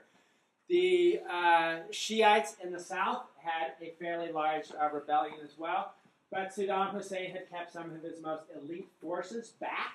He hadn't engaged them all because he had a huge military machine, and so his more elite military forces were able to come in and pretty much destroy this Shiite rebellion in the north, in the south. In the north, it was a little bit different. The United States then created what they call Operation Provide Comfort to help defend the Kurds. They created first here a no-fly zone where they didn't allow Iraqi aircraft to go north of the 36th parallel. If they did, the U.S. would come shoot them down. And eventually the U.S. established a no-fly zone in the south as well, but it was too late. The Shiite rebellion in the south was crushed, and that generated a lot of ill will toward the United States, because a lot of the Shiites said, you Americans encouraged us to rebel, we did, and then you left us high and dry, and vast numbers of our people were slaughtered as they were. Yes. It wasn't, at least the things I'd seen, there was pretty active conversation at the time about the kinds of ethnic issues that were involved. Yeah. Right? It wasn't just assumptions that rebellions would overthrow things. Right. It was, hey, you take this, if you take Saddam out, you're going to have a country in chaos that will rip itself apart. And there was even Rumsfeld on interview saying that this is a very complex country without a strong leader. All sorts of bad things can happen. I think it was actually Dick Cheney. After the Bush administration, and he was at the American Enterprise Institute, and yes, the interview, and that came up, of course, more recently. So people use that against it. Yeah, so rightful concerns in a sense about what would happen. Yes. So that's a lot of territory to maintain no-fly zones in. How did they maintain the air coverage of those? There must have been land-based in this first Gulf War, large Air Force bases were established in Saudi Arabia, which was one of the main complaints of Osama bin Laden. Does that let you do the north? I assume they were just flying from the bases in Saudi Arabia. Basically, the U.S. had total air supremacy. There were a few dogfights, but Iraqi forces, planes were really no match for what the U.S. had. At least that's my understanding. Yes. Can you talk a little bit more about how you talked about how in Saudi Arabia didn't want to remove Saddam Hussein, but they were concerned about him claiming the oil fields after he got to Kuwait. Right. Why would they want to keep Saddam Hussein in power? Yeah, I don't know if Saudi Arabia really wanted to keep Saddam Hussein in power, but they were very concerned about the United States moving in and taking over those areas, realizing that could have led to a lot of complexities, which sort of did indeed happen after 2003. Basically, they figured that the threat was neutralized because the Iraqi army had been pretty much destroyed by this point. It was no longer had offensive capabilities. Plus, you had a big U.S.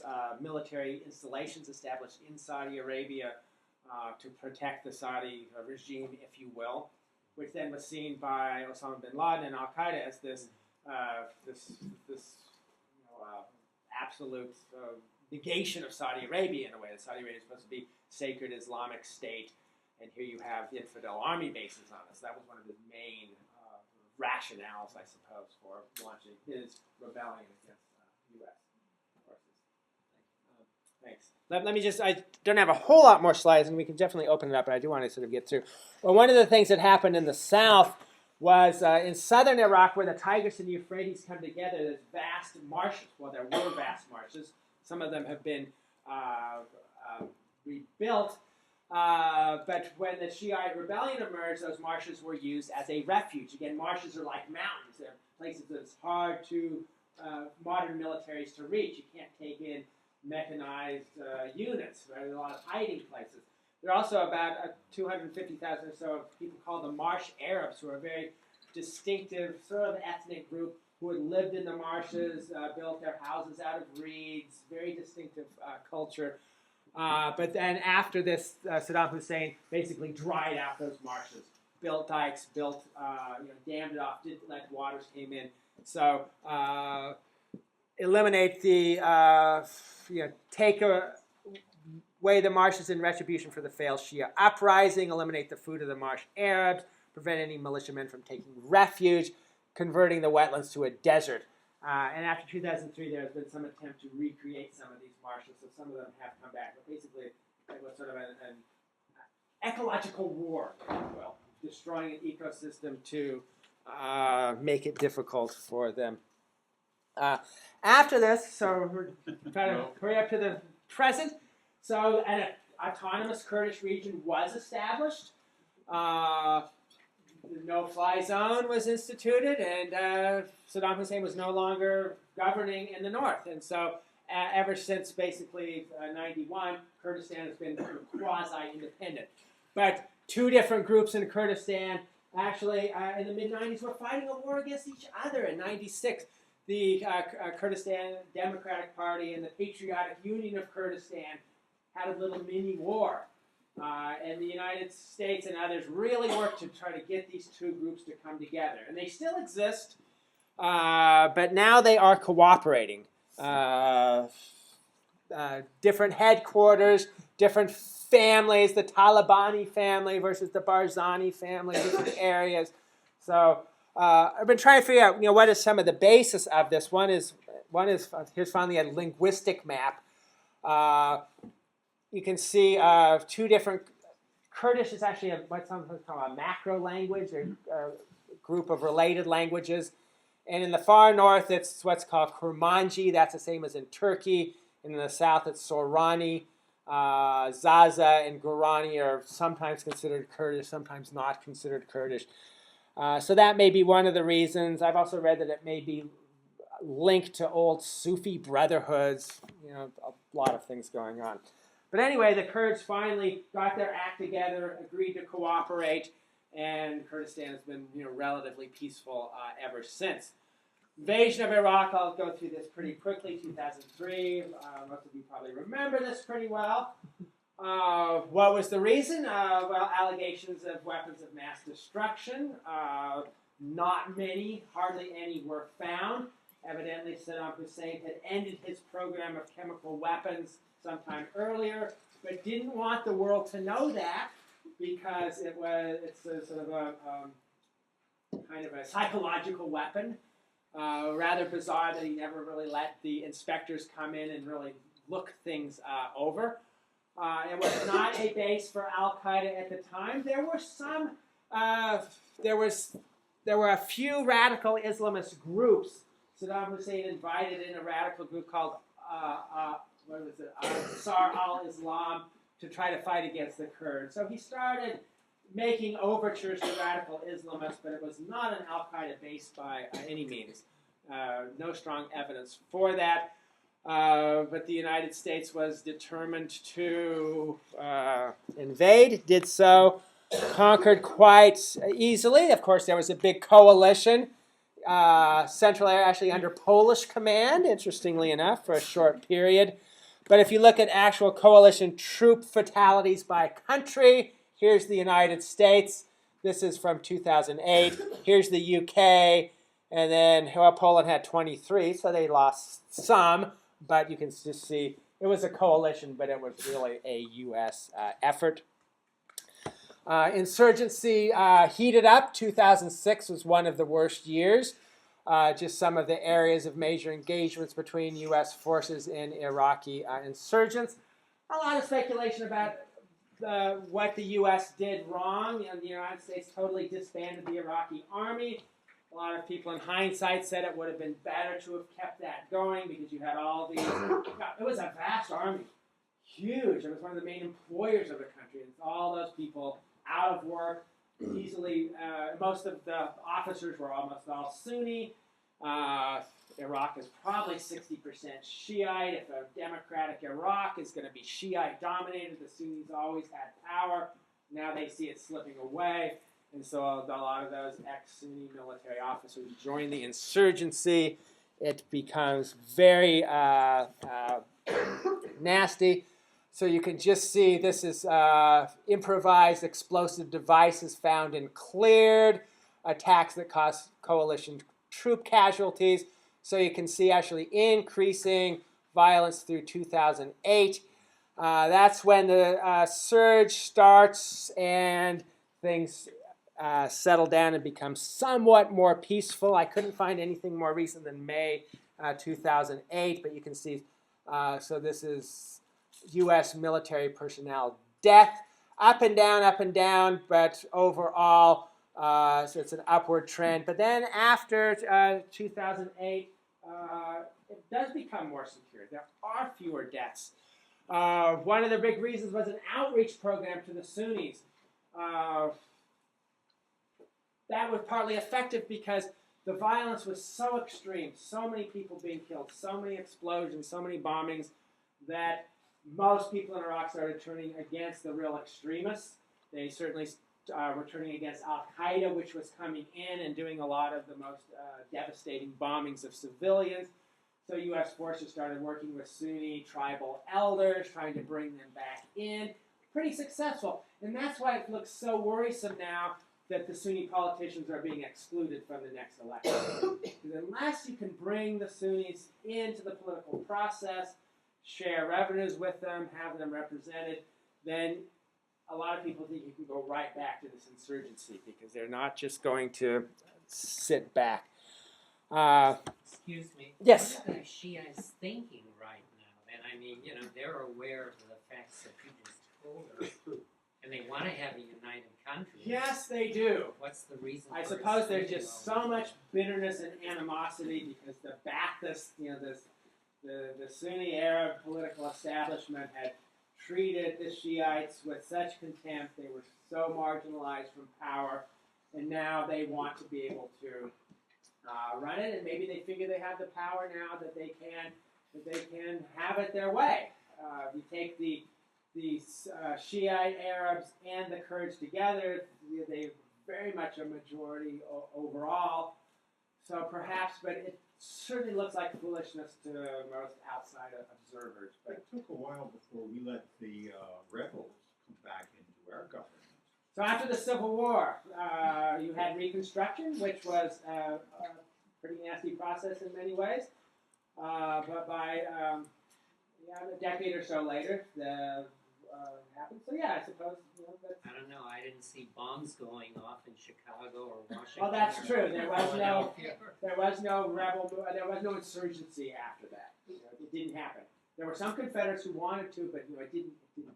There was a backlash against African Americans, but we're getting off topic now. Let me try to finish these slides. Muqtada al-Sadr, now thought to be studying to be Ayatollah. His father, Ayatollah, a very high position in Shiite Islam.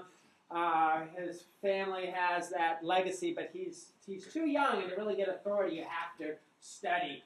You have to become an Islamic scholar. So evidently, but he has his own forces, and in 2008, fighting against the Iraqi government. So here's a Shiite-dominated government, but they're fighting against Shiite militias in the south because Muqtada al-Sadr, very much an extremist, virulently anti-American, anti-Israeli as well.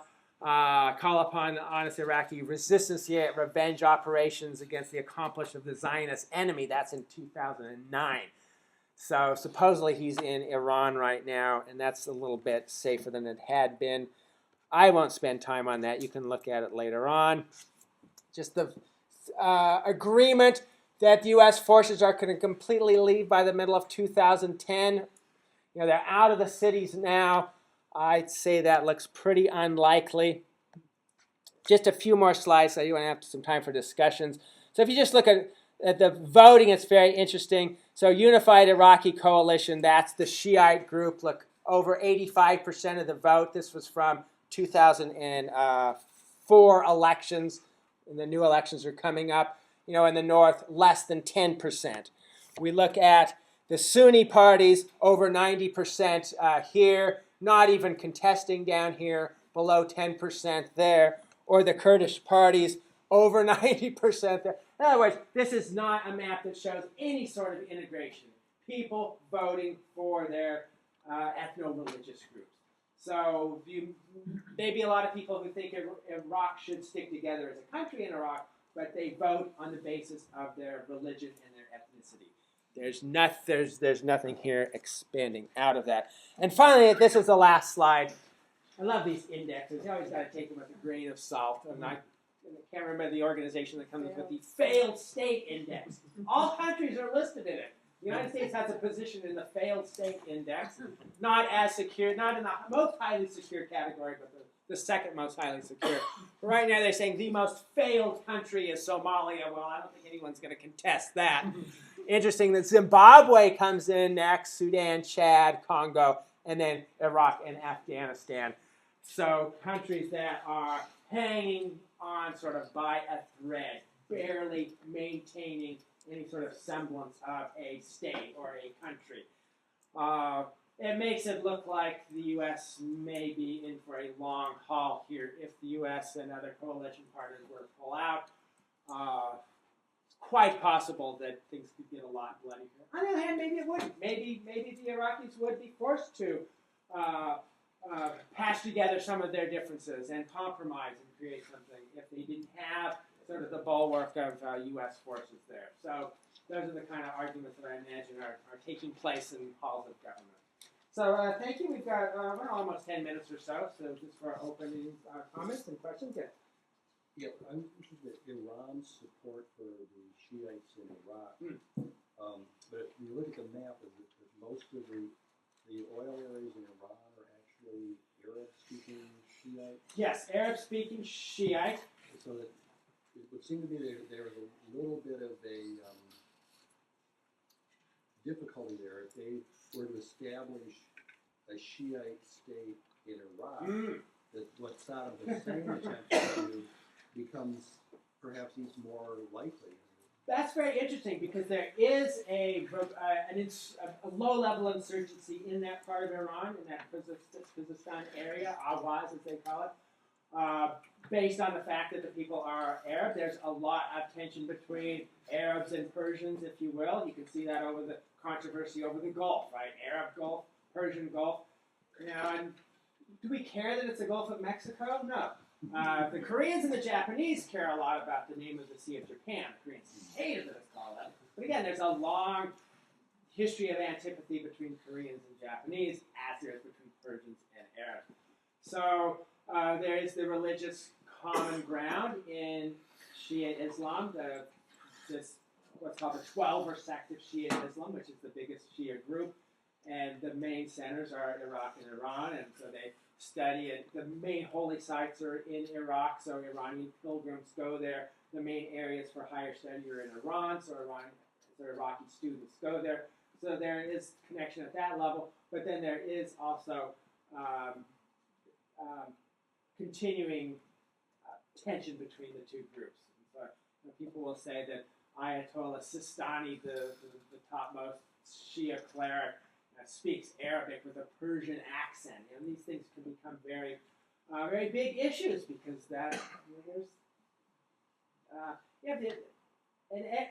Iranians especially are, a real quick way to insult an Iranian is to assume that Iranians are Arabs, like a lot of Americans do. Don't do that; they will really take offense at that. So that's a fascinating point. I hadn't even really thought about it.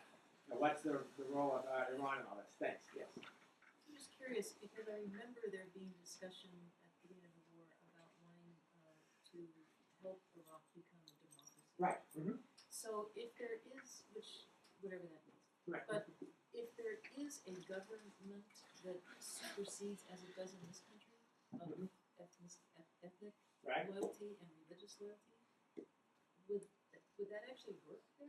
I mean, or is that just? So how can democracy work when you have these kinds of cleavages? One idea is to have very much a federal system, as was brought up earlier, where you have a lot of local autonomy. The Kurdish area now has this sort of local autonomy. That's part of Iraq, but the Iraqi central government doesn't have that much influence there. So potentially you could have a situation like that. There are many different political models. You can look at Switzerland as a model. Switzerland has a very weak central government. It's all locally based, canton-based system. And that's worked very well. And there's actually a strong sense of Swiss national identity. And they speak 4 different languages. They're divided among all these different cantons. But yet there is still a strong sense of Swiss national identity. Now that's built up since the 1200s. And it's built up partly from fighting off other people initially and then having Swiss neutrality be their guiding light. So a lot of these things can take an awful long time.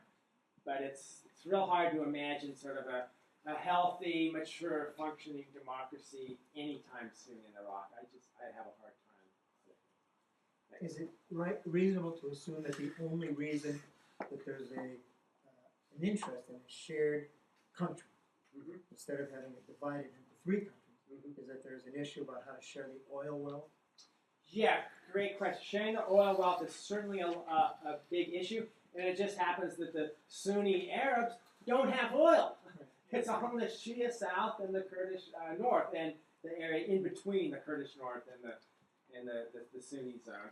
So that is a huge issue. If you were to actually sort of divide it up into 3 countries, you have a real hard time for the Sunni area.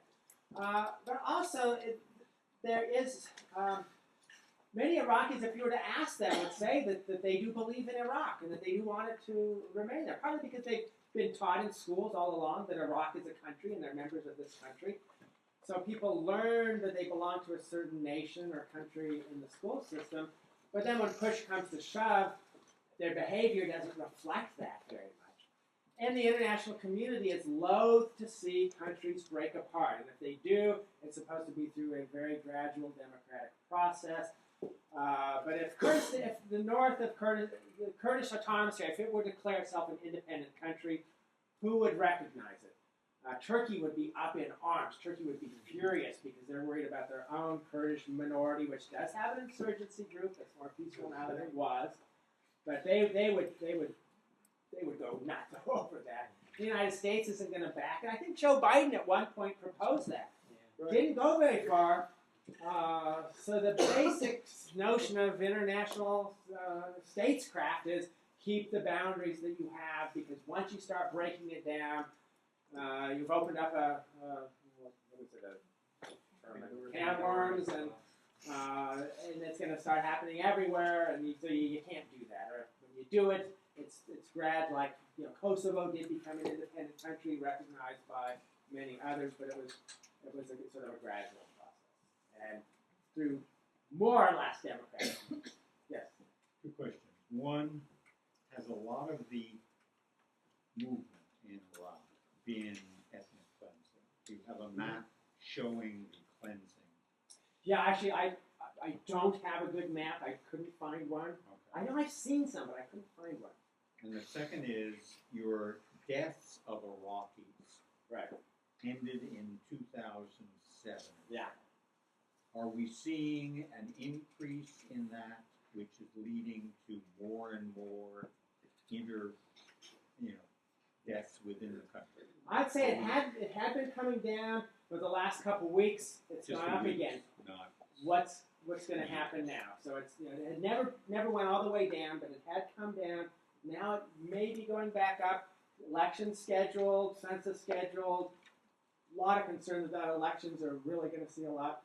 Ethnic cleansing, I mean, a lot of neighborhood ethnic cleansing. Baghdad used to have a lot of mixed neighborhoods. We don't find that much anymore.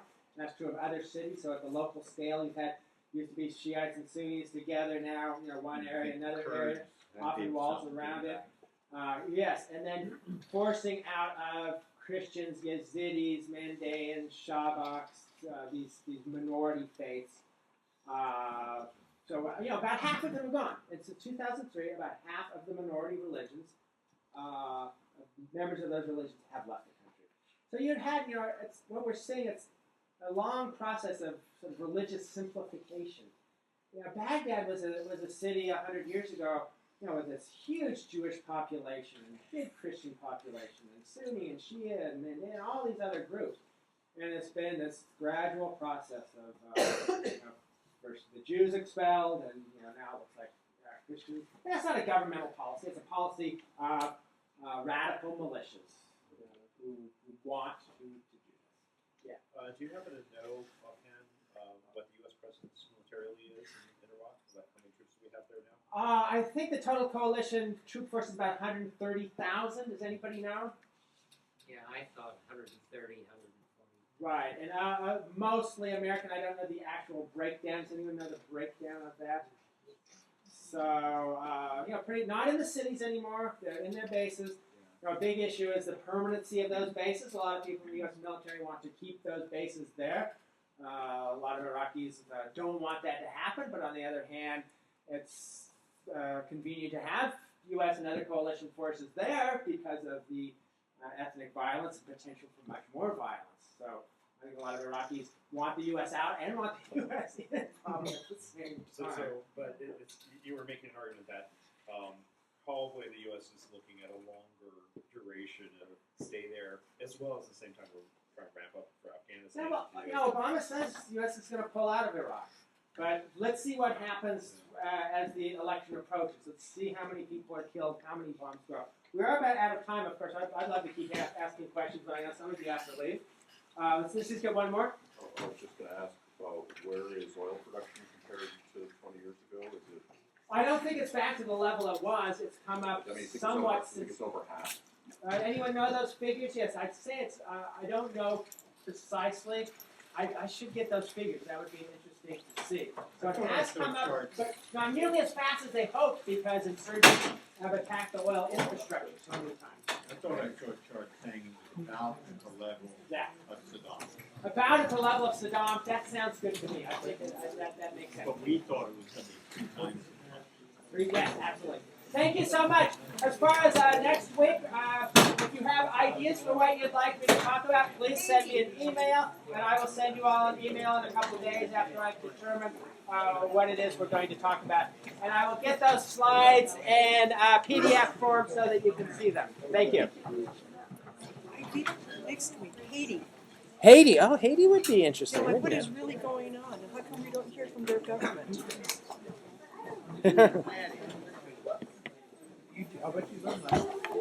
Hey, we took your class a couple years ago, and she was mentioning that maybe it makes sense to do in March, like 20 years after the Soviet Union.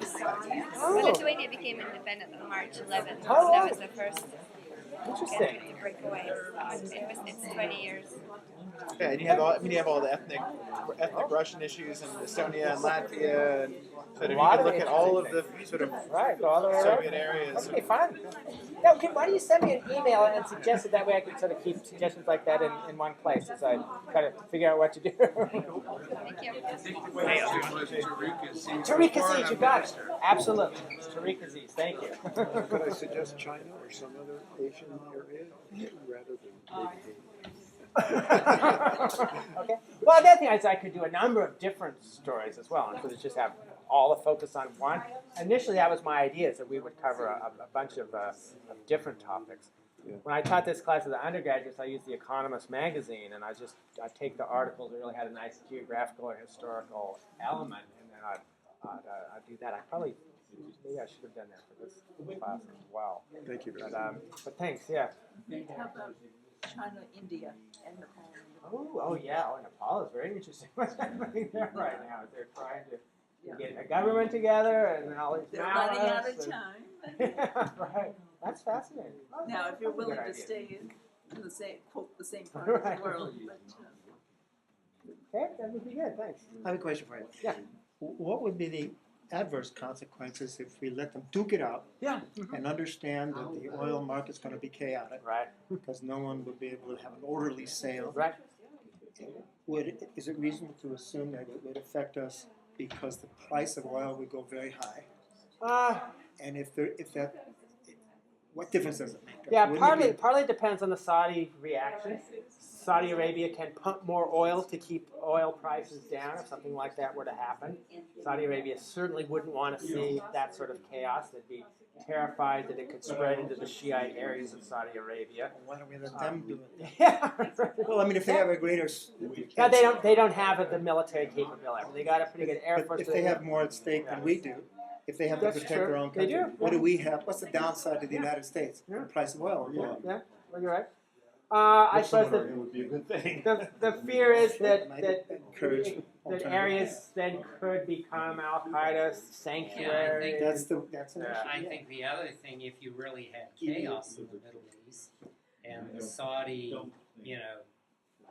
kingdom would fall to a radical group, and you lost all of a sudden 8 million barrels of oil a day or something. That's the nightmare That would destroy scenario. the world economy. Yeah. Or what if the Iranian government decided, let's maybe seize just that other little chunk around the Gulf. Right. Yeah.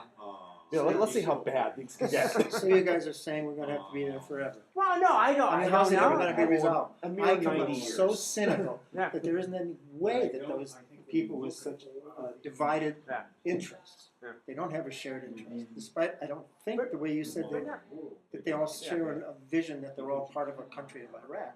Right.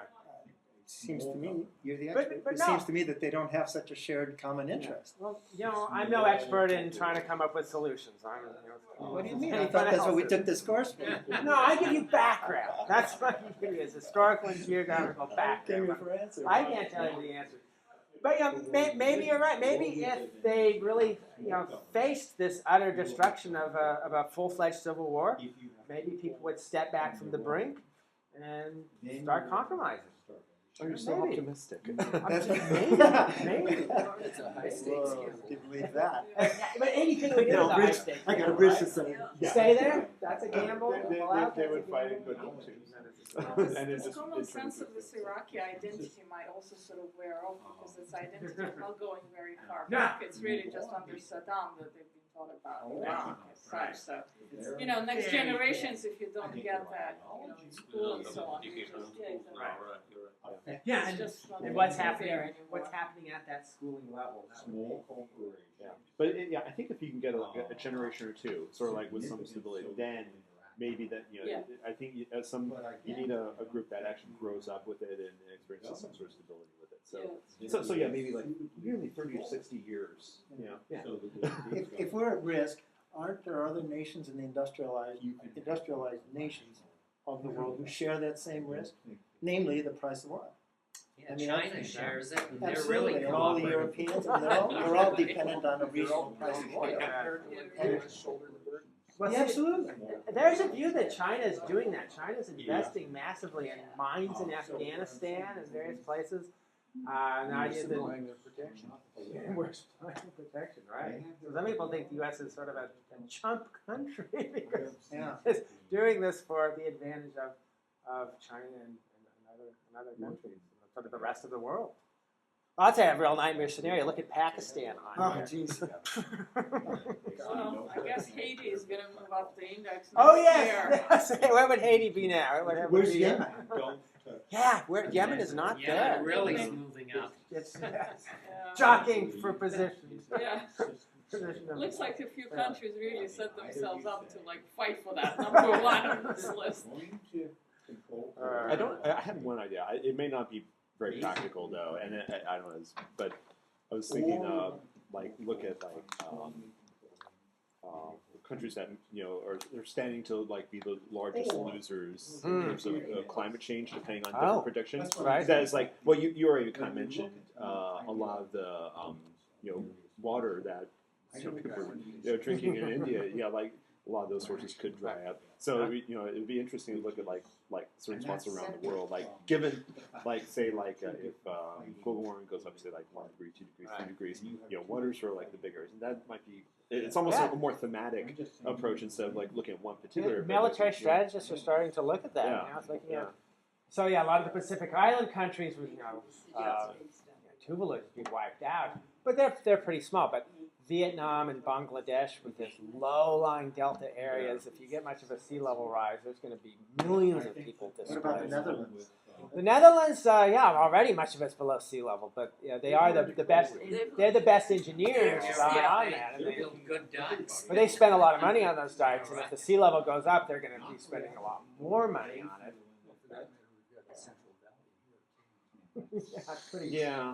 Well, we have our own water wars too, and I'm born in California.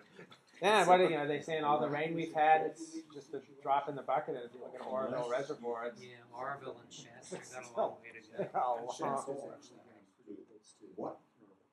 I bet that was like 50%. I don't know that. Yeah, I just read about Oroville, and that's still like quite low. So. Yeah, there's just too much demand for. Anyway, I'll send you an email about that. It's just an idea. Yeah, please do. I'm really open to suggestions. This is the pan-Arabism thing. It seems like that, it's of course a hypothetical that might have worked. I mean, under Nasser, because Nasser seems to have been like the only guy that actually had the charisma. That's true. Yeah, but then the 6 Day War happened, and then that sort of he actually dies a couple years later anyway. So. Yeah, his Air Force basically got destroyed on the ground, right? That was the fiasco. He might have been like the only guy to act as like a kind of a founding father in a sense. But that's. Hussein never had that kind of cred. No, he didn't. Yeah. And it seems like much more of it just a thug, right? Yeah, and that era seems to have passed. Yeah, right. Too. Yeah, I don't think there's any interest. It's a spent ideology. It really is. So okay, well, till next week then. Thanks so much. Just as a side point, the reason I refused to come in last week is because I was at the feet of Larry Lessig. Now, I got a choice. Now he's moved on, so he was visiting? He's gone. Right. But then he came back for about a week, and he gave a lecture on corporate corruption. Oh yeah, that's his new topic, right? Yeah, and then gave a discussion group on it. I figured. Oh, sounds fascinating. I had my choice. Right. I don't blame you for that. Sorry. So is he happy He's at going Harvard? again. Oh, as far as we can tell, he commented, "Gee whiz, I'm glad I'm out here in such miserable weather because Harvard doesn't quite seem quite as bad." I really wonder what Stanford did to try to retain him. It'd be an interesting story. If we could. I assume they tried hard. Well, I mean, you figure his new crusade. I'm not sure that Stanford would look at it as positive as his old crusade. That's true. Yes, the media, digital freedom issues. That's much more in keeping with easier and what Stanford is all about. I suspect they tried. I suspect that part of it is Harvard is not that far away from Washington D.C. That's true. You can plug yourself into. That's his main emphasis.